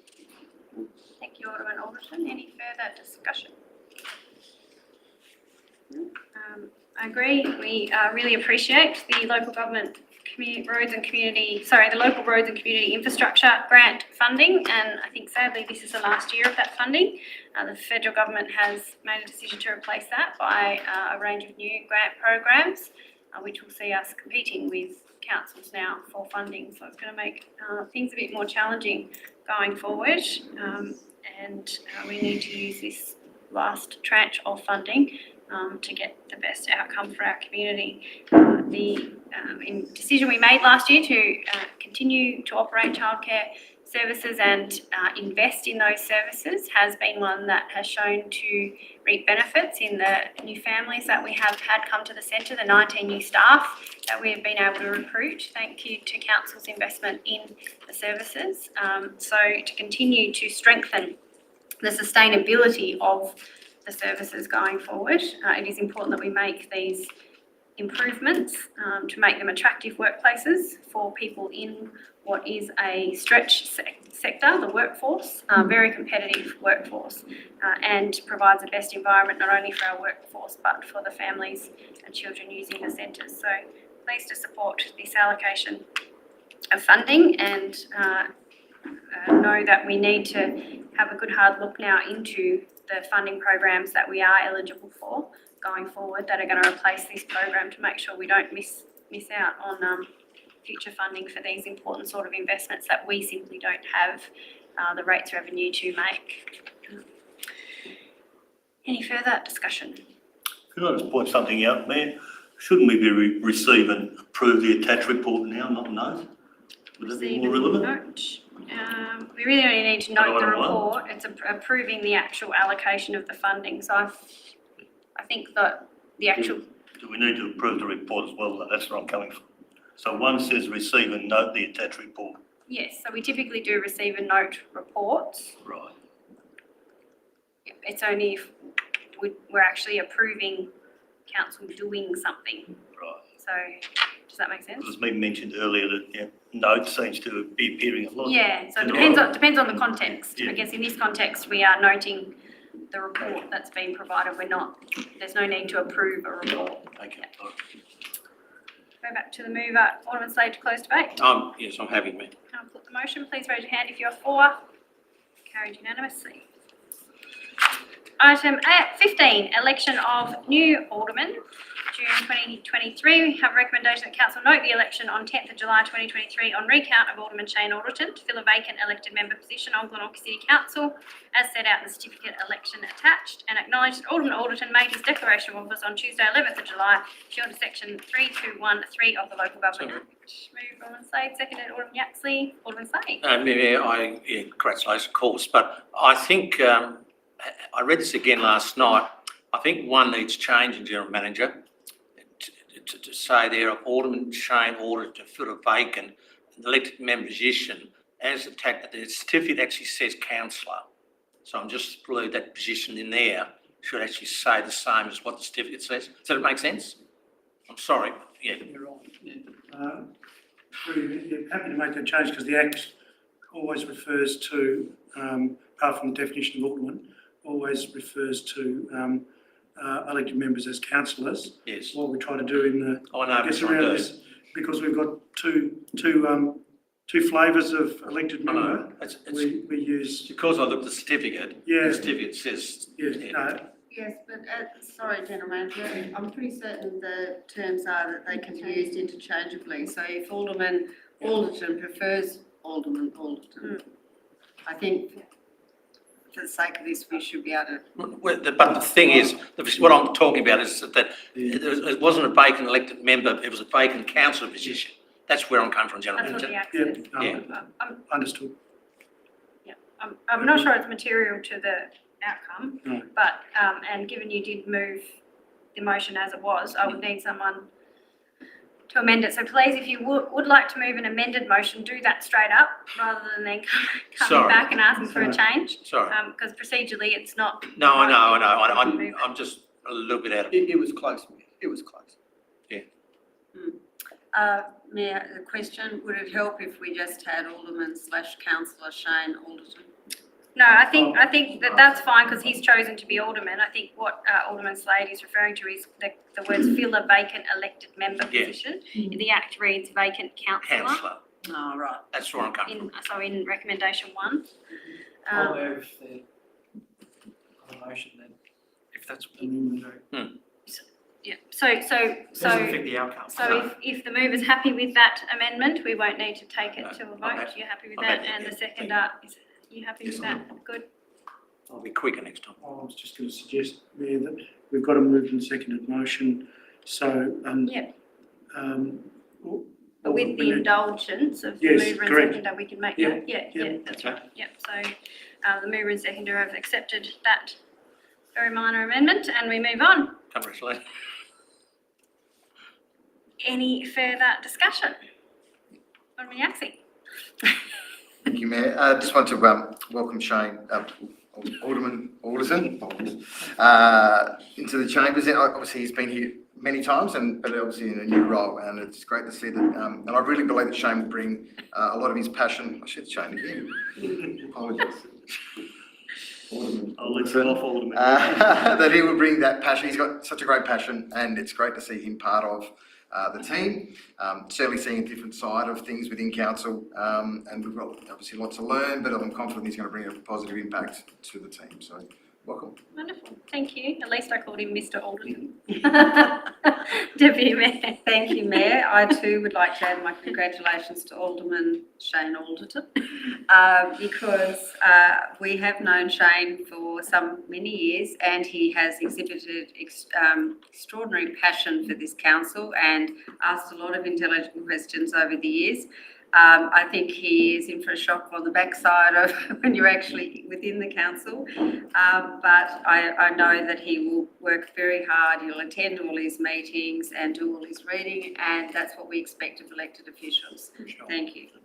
Thank you. Any further discussion? Alderman Coulter.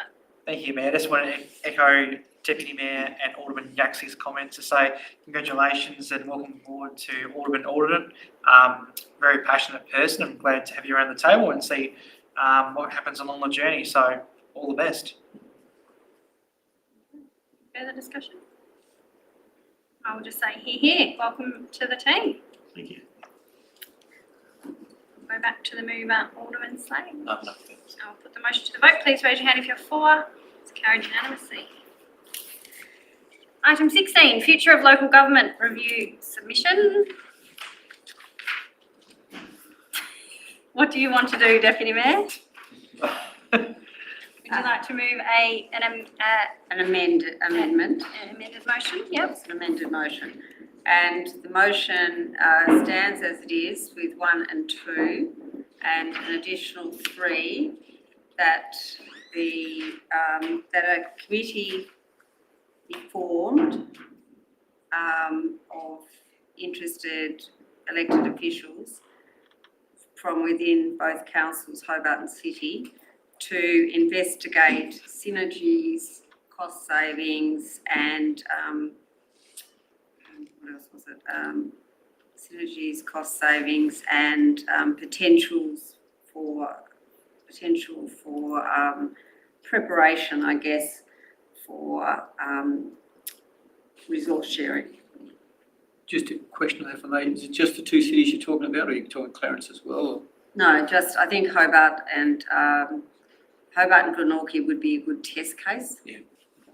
So, Unless somebody else has a view, of course. just to clarify, that a committee be formed or that we invite, because we can't really, because Hobart has to be willing. So would we need to say that we Yes, invite Hobart to form a committee? Yes. Invite the City of Hobart, To is the join, General Manager? to join in the committee, Join, because we're instigating. to join with Glenorchy City Council, form a committee to investigate the collaboration between the two councils. Collaboration between the two councils, capacity for resource sharing and any potential savings. Well, I don't know that it would necessarily result in savings, so. Well, it may do. I mean, I think the business that, people say your rates won't go down is a fair enough statement, but we might be able to limit the rate they go up. Could you say to investigate collaboration and synergies between the two councils, because that does suggest working together and getting a better outcome. Collaboration and synergies between the two councils. Yeah, But I think resource sharing is a separate thing, that we actually actively are seeking resource sharing. Yeah, okay, that's good. As a model, so that other councils might. And the capacity for resource sharing. And the Or any capacity. capacity, perhaps any capacity for resource sharing. Okay, that's good. Thank you. And we just take the "we" out, I think, at the start. Thank you. So that is the motion, 1, 2 and 3. Do I have someone to second? Yeah. Seconded Alderman King. Would you like to speak to open debate, Deputy Mayor? Yes, as I said earlier, this is not to imply urgency of any sort with amalgamation. I'm more than happy to just let it roll along, given the chaos that will be around in the next few months, I suspect, with state elections, etc., etc. I'm also happy to wait for the final report to come out. So I've got no urgency or any expectations going to happen in my lifetime, to be honest. But I would like us to start at least investigating in grown-up language any ways that we can work together and any resources we can share, so that we're not both doing exactly the same things 15 minutes apart.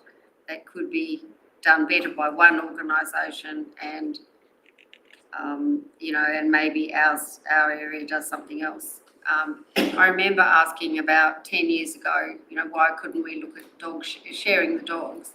And I was told that there had to be another entity up here to make sure that the two councils could talk and were fairly treated and all the rest of it, which to me was a complete nonsense. We should be able to just have a division of, the costs or whatever without having to go to that extreme.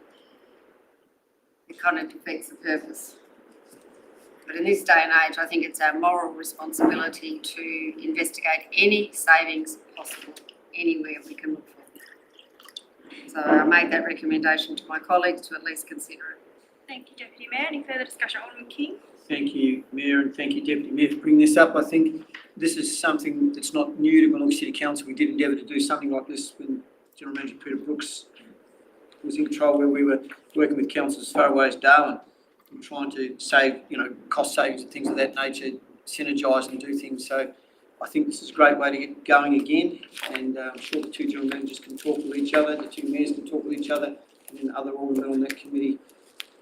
Not have too many on a committee, because too many on a committee kills the committee.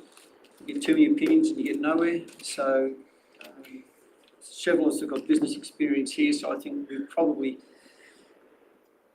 shouldn't say this, but we're probably better equipped than Hobart City Council to do this. So take that on. That's not a good way to start. No, I'm serious. There goes our idea. I'm serious. we are well equipped to do I this. said we were going in as grown-ups. I do believe it's a grown-up attitude that we are well equipped with the people on this council to actively pursue this. And As I think partners. As partners, yeah. Yes. It's a great idea. Thank you. It needs to be developed.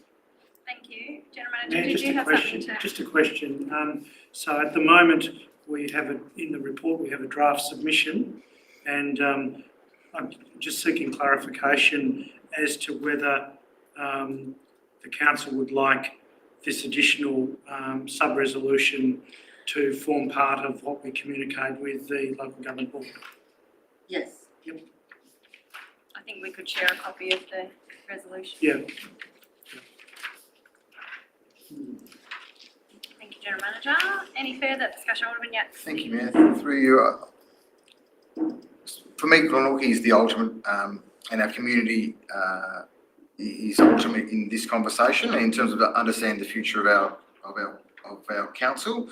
I believe that we're improving and we're growing. I think there's lots of positive things happening in our city, in our suburbs, and I really feel that we've got a lot to offer. And I don't believe it's necessarily just limiting to Hobart City. I believe that if we look the other direction, there are other councils that are bordering us that we could effectively become a hub with. And so I think limiting ourselves to Hobart City is perhaps potentially not the, it's a good conversation starter, but I think we need to be thinking a little bit bigger and a little bit opener, not sure it's a word, more open in terms of having those infrastructure ideas. We've got a great industrial heritage, as does other councils that are connected to our municipality. But I guess my concern is, that there's obviously a lot to like about our area, but for mine is that the reforms being created and those outcomes really need to be known first before we can even have good conversations with any particular council, purely because a lot of things can change on the outcome of the reforms. So we might sit here today and go, this could work well, but as a result of the future, the reforms that come out, those things that we've agreed upon might now not necessarily be the best outcome for Glenorchy. So my concern is that perhaps it's not a bad idea to have the conversations, but my concern is that we might be putting the horse before the cart, if that makes sense. Just respond to that. Yes, I mean, having been through heaps of these investigations into mergers and acquisitions, I can tell you they're usually a furphy, but they don't ever come off to anything. That I do not expect that report to be that precise in that you might make savings by mowing someone. One does the mowing and one does the raking. So this is more just a general conversation. I don't mind if you want to broaden it to Brighton or Norfolk, but it's just a starting point of saying there've got to be synergies. There's got to be efficiencies. There's got to be conversations we can have about each council being able to save and also to stop the poaching of staff. Okay, you will have the opportunity to close debate. Alderman Alderton. Okay, through you, Mayor. I agree a lot with what Alderman Yaxley's saying and expand on it a bit further. That I too have concerns about us locking ourselves into just inviting Hobart City Council to investigate collaboration and synergies because, for example, Brighton Council are very good now at resource sharing. So we have Brighton as a neighbouring council, we have Clarence as somewhat as a neighbouring council. And it's all about getting the better services for our community, better bang for our buck, keeping the rate costs down and being able to afford to deliver everything we need. So I honestly would like to see us open the floor up as a council and invite a number of councils to investigate some form of collaboration and have a look at their capacity to resource share, operationally share, and save money that way. Thank you, Alderman Alderton. Any further discussion? Sorry, if I could just go back to my comments, I just wanted to clarify a couple of things. So while I think there's considerable investment and details to confirm, I just feel like our timeframes need to make sure we're all in line. Right now we're talking about the actual submission itself. So I believe the submission that has been articulated in the report is clear, and it does have the best ideas for Glenorchy, but I am a little bit concerned about being able to vote in favour of item 3, but I'm happy with 1 and 2, if that makes sense. But I just feel like we're shutting ourselves off to other opportunities. Make it a scenario too, I don't care. So can I just be clear here? We are going to receive a letter requesting from Hobart City Council, apparently, requesting that we meet to discuss exactly this. So effectively, what we're saying is that we will accept that invitation of Hobart, or we're going to invite them to perhaps form it as something more formal to investigate. That doesn't mean we can't then also have conversations with the other councils. And in fact, the board will be expecting us to do that. Yeah. And there will be a next stage. I think that's what's really important to be clear about here is there will be a next stage where we will hopefully have a lot more information to help inform these discussions, because for me that's what's really lacking at the moment is the level of information we need, and that I fear, and this has been made clear in the report, that councils can't undertake the level of community engagement required and engagement with other councils required that is being suggested by the board that needs to occur within our current resources. So, whilst we can form a committee with Hobart, we can go off having conversations with Brighton and Derwent Valley, that's going to take resourcing, to actually do it properly. And a lot of what the board is suggesting or asking us for, and what I fear will be part of the recommendations of the board, will be that councils go and do a body of work to come up with the answers that the board has itself been tasked to do by the government. So I think that's why it's important we make it clear in our submission that councils can't and should not be expected to do the extent of that work, that is what the board has been tasked to do, and that it's really important for the board that we impress on them that they need to, in this next report, provide more detailed information around the financial modelling, around the sustainability that will be achieved through proposed boundary changes. I think that will be really important to help us inform those conversations. To, as Alderman Yaxley says, will these changes improve representation of the Glenorchy community? Will they assist in providing improved services to our community to make Glenorchy a better place every day? Because they need to make a difference on the ground for our community. Reform should be about equity of service levels across community and sustainability of those service levels, as well as that equity of representation.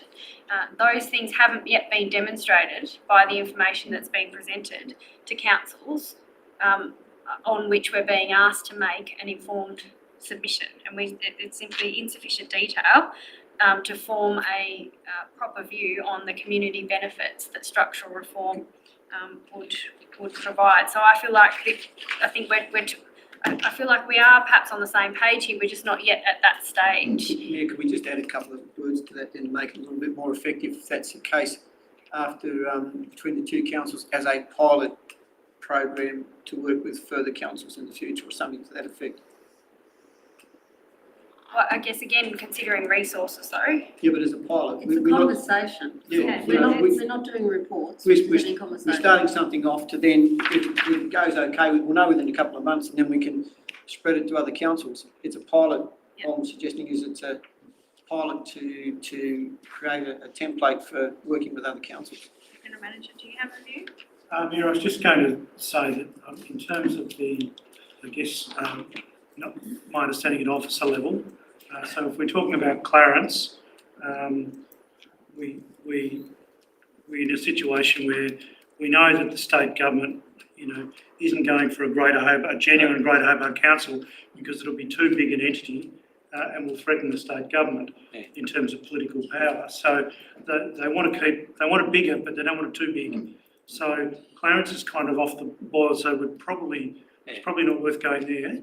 In terms of our, officer level discussions with Brighton, my understanding is that Brighton have got different aspirations, which is to be looking to the, if you like, the southern rural hinterland and being the service centre for that, because that's been their kind of service model over a number of years. So they don't necessarily see themselves being swallowed up into a larger entity. In relation to the southern councils, and I'm not 100% sure of the official position of Kingborough, but obviously option 1 in the report from the board is to include Taroona. Option 2 was to include Kingston and Taroona. But I think, in terms of if they're looking themselves looking southward, they need to be thinking about having a critical mass to service potentially Huon Valley and the Channel, as well as the rest of Kingborough. So it's kind of one of the things we put in the report was around willing partners. We don't know whether Hobart City Council is willing. We suspect Brighton's probably going to be unwilling, and we suspect Kingborough would be unwilling if we were going further.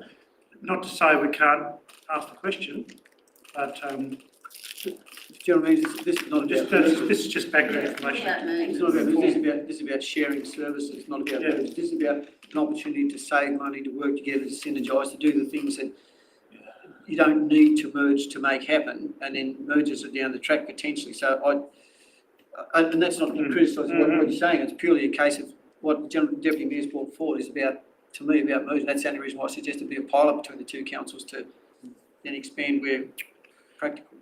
Thank you. Alderman Dunsby? I think we're taking the conversation away from the context of the original motion. If inclusive, that's fine. But there's nothing to say at a future council meeting. We can't put up a similar motion that includes other councils instead of trying to debate it and do it now. And I think, it is straying quite a bit from the original motion as well. So I echo that has been raised by Alderman Yaxley. Okay, can we just stick to the meeting procedure, please? Alderman Alderton, do you have a question? Yes, I have a question. I'd make a suggestion that maybe we move the word committee, which I guess is a little bit of a sticking point with me and maybe Alderman Yaxley, and we reword that to form investigations and collaboration and synergies between the two councils rather than committee. How would that go? Discussions. Well, discussions, yeah. Form discussions to investigate collaboration. That could then involve the two deputy mayors from both councils and the two mayors respectively getting together as a starting point, and then maybe coming back to a workshop, and then we could expand further on to another council meeting. Mayor, I'll accept that if it makes it easier. I still think it's a horse or a donkey, but I'm happy to accept that just as a resolution to get through. To get it going. So rather than committee, to, what was the word? Form discussions. Hold discussions. Mayor, could I suggest invite the City of Hobart to join with Glenorchy City Council to investigate.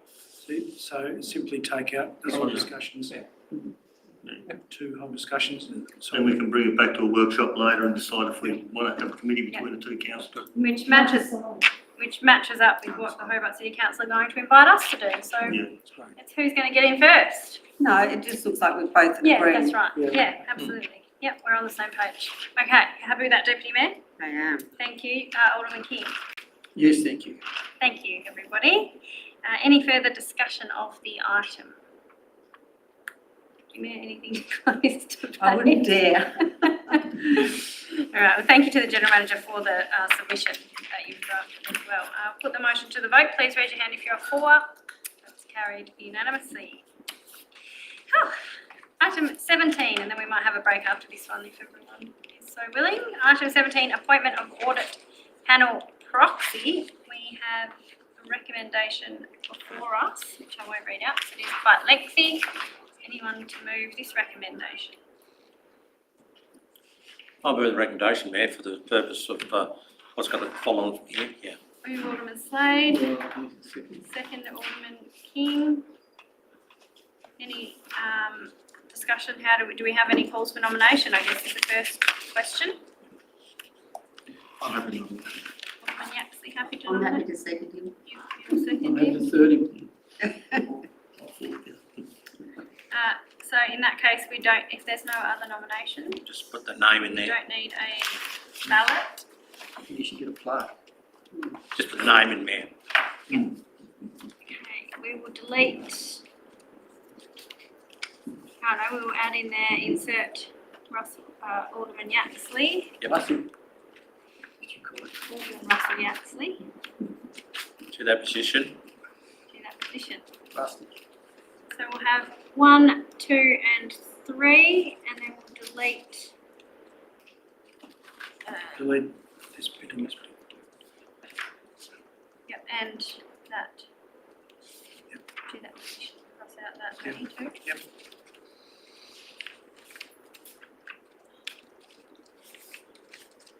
There being more than one, sorry, we'll delete all of that. Yeah. bit. Is the original still there is the question? Can you just go back to the original point 3, please, Marion?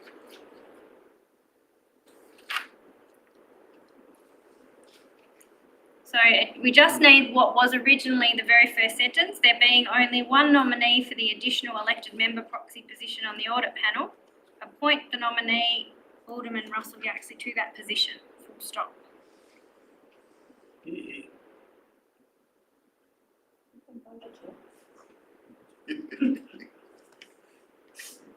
I've been elected to parents and friends. So we'll just, there being only one rather than more than one. There being only one in the first line. That's it.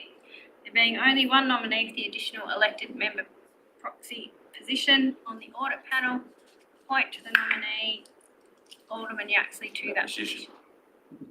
Happy? Happy then, Mayor. Okay. That was moved, Alderman Slade, seconded, Alderman King. Any discussion? No discussion. No, I'll put, Alderman Dunsby. Thank you. Obviously, there was an administrative oversight in that there was already one appointment as proxy and that I had not had any approach to step up and assist in that role. I've had a chat with the General Manager and we've put processes in place for that to happen in the future. Obviously, I highly suspect that he actually will be joining me in the proxy role, and I ask that he has the same privileges in receiving the documents at the same time as all members, so we can appropriately prepare should we be needed to step up at any stage. Thank you. Thank you, Alderman Dunsby. Any further discussion? Happy me to put the vote, Alderman Slade? I'm very happy, Mayor. I'll put the motion. Please raise your hand if you're for. It's carried unanimously. Thank you, Alderman Yaxley. Do we want to do one more or have a break? One more. One more? I've only got 2 more. One more? Have we? Okay, we're getting there. Item 18, Tolosa Park hire fees. Recommendation that council approve the additional fees in Table A, Tolosa Park event fees, and approve the addition of minor, medium and major event application fees in Table B in the proposal in detail selection of this report to the Glenorchy City Council fees and charges register. Do I have a mover? So moved. Alderman Dunsby, Alderman King seconded. Alderman Dunsby. Thank you. The report was very clear in the outline of that, and just when we were looking at the fees that people potentially pay to use the full use of Tolosa Park, and these are events that are of significant nature and are profit making. So I believe the amounts that have been set and the consultation around those fees for them to be set are appropriate for these major events, and stops it makes a less of an impost on our ratepayers. Thank you, Alderman Dunsby. Any further discussion? Alderman King? Thank you, Mayor. Through to the manager, a question just noting in the Tasmania report further on that when the work's done there, the park will in essence, it'll be the same size, but it'll be more space available. Will we be reviewing the all-of park fee at that point? Because there'll be a lot more all-of park available than what there currently is. Yes. I think Through you, Alderman King, the report actually says fees will also be reviewed upon completion of each stage of major redevelopment works being undertaken in conjunction with Taswater. Good, I thought it didn't. You're on the ball. That's excellent. Thank you. Any further discussion? No. I thank the relevant staff for bringing this report to council. I think it was something that I'd identified after attending an event, a large event at Tolosa Park. So sorry, sort of not sorry, to commercial event hirers who may not be happy about this. But as Alderman Dunsby said, this is what is in the best interest of our community, and there is significant resource requirements for council when a big event is held there in terms of ground maintenance and cleaning and all of that sort of thing. So it's really important that we do levy fees appropriately and also create a platform where we are promoting Tolosa Park as an event destination. So I think we've also got some work to do there, through our event space in promoting the opportunities to have events in council land and buildings. So appreciate the giving it this level of professionalism. There's no further discussion. Alderman Dunsby, close debate. I'll put the motion. Please raise your hand if you're for. That's carried unanimously. Have we got one more, Alderman King? Or no, we've got a few more. So want to keep going? We'll have a break. Let's get to 20. Let's get to 20. Okay. Item 19, amendment to council fees and charges for 2023-24. Recommendation that council amend the fees for the Moona Arts Centre and Childcare Centres, adopt a fee of $250 for permitted visitor accommodation, and authorise these fees be updated. Moved Deputy Mayor. Someone to second. Alderman Cockshut, Deputy Mayor. I think it's all self-explanatory. It's just an administrative thing, so I put it up for everyone to look at. Thank you. Any discussion? Alderman Cockshut. Okay, the Deputy Mayor, pretty straightforward and fees make sense. Good. Further discussion? Happy for me to put the... No. Happy for me to put the motion? I am. I'll put the Thank motion. Please raise your hand if you're for. It's carried unanimously. Keeping on going. Quarterly report. Quarter 4, 2022-23. Do I have someone to move that council receive and note council's quarterly report and quarterly annual plan progress report for the quarter ending 30th of June? Alderman Dunsby, someone to second. Alderman Cockshut. Alderman Dunsby. Thank you. Ask a question, if I may, through to the General Manager. In the quarterly report on page 6, there's a reference to the movement of the BMX track to Sorrel. I'm just wondering if you can advise of what the cost to council may be. I know there is some fluidity in what it might eventually be, the amount that we would have to impart around that. I'm just wondering if there's any figure available on that at the moment. The amount as in terms of the money that was transferred to Sorrel, I've got, well, it'll be off the top of my head, but in the order of $530,000 from memory. 430? 400. Right, Yeah, I thought it was 400. 400. So there was some talk that it may Yeah. be less than that would be the amount that would be required. We understand the reasoning behind it. I was just wondering whether that figure had changed at all now that it's closer to getting to that point. So the expectation is still that amount will be. No, as indicated in my, performance review process, I reported that the money was transferred in the last financial year to Sorrel. Okay, thank you. Other than that, I'm happy to note the report. I believe it's all fairly self-explanatory, and I'm happy to open it up for discussion. Thank you, Alderman Dunsby. Any further discussion? Do you have a I could just clarify for you there. Oh, yeah. Amount transferred to $440,000. Thank you, $440,000. Thank you. This is our final report or quarterly report for the financial year 2022-23, and obviously a lot of the content will then help inform our annual report, for the same financial year. There has been a lot achieved by council in this quarter, as outlined in the report. There's a whole range of information in here, and it takes significant effort by council staff and the General Manager to prepare the quarterly reports. They are a really great snapshot for us as elected members of all of the things operationally that are being delivered by our council team, our hardworking council staff, to make Glenorchy a better place every day for our community. And,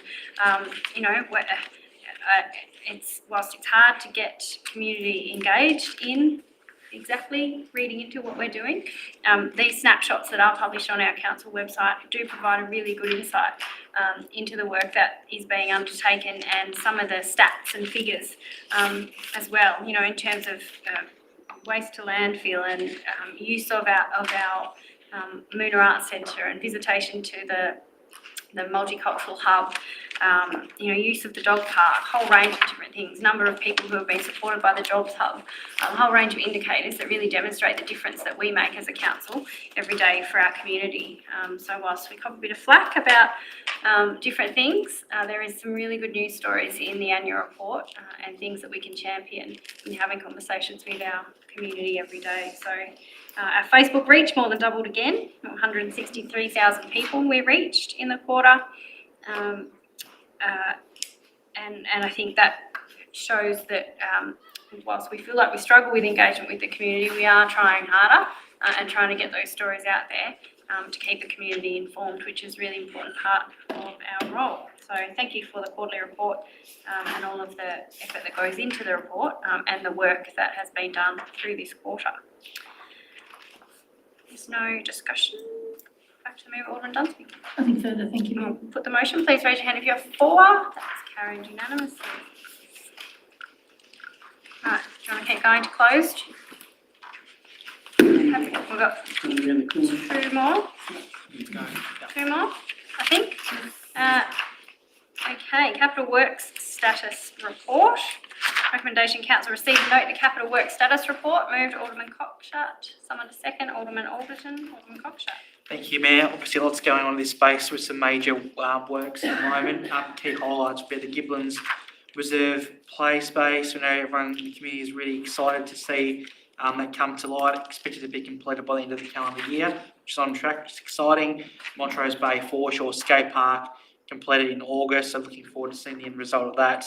And Wellington is the council chamber solar panel installation, so it will save the council around $25,000 per annum, and also goes towards our commitment towards sustainability and climate change. So, overall, really good and very pleased where we're at with our major works in the city.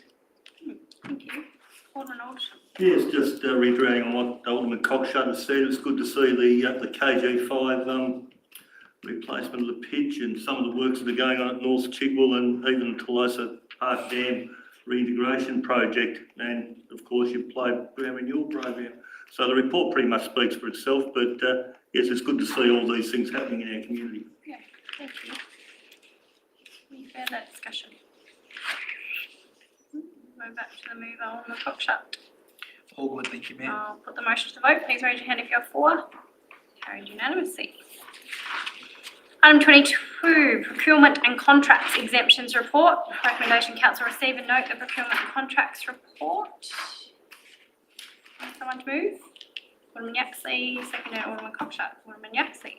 Thank you, Mayor. Just through regarding this repairs to the liner of the what's it called? Thank you. So obviously it's just a match, a like for like.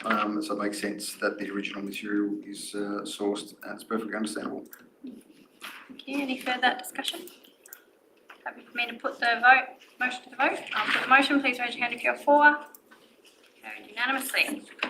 Item 23, notice of motions, questions on notice without notice. We had a question that we took on notice from Councillor Molly Kendall, and the answers are included in the agenda papers. Any further questions without notice this evening? No. And I will declare the open part of I'll have someone that we go to close. Moved Alderman King, seconded Alderman Alderton. I will put the motion to the vote. Please raise your hand if you're for. Carried unanimously. And we will declare the open part of the council meeting concluded at 5:49 p.m. Thank you to members of the public who have joined us in council chambers this evening. Thank you, Mr. Steenbergen. I'm pleased to hear it.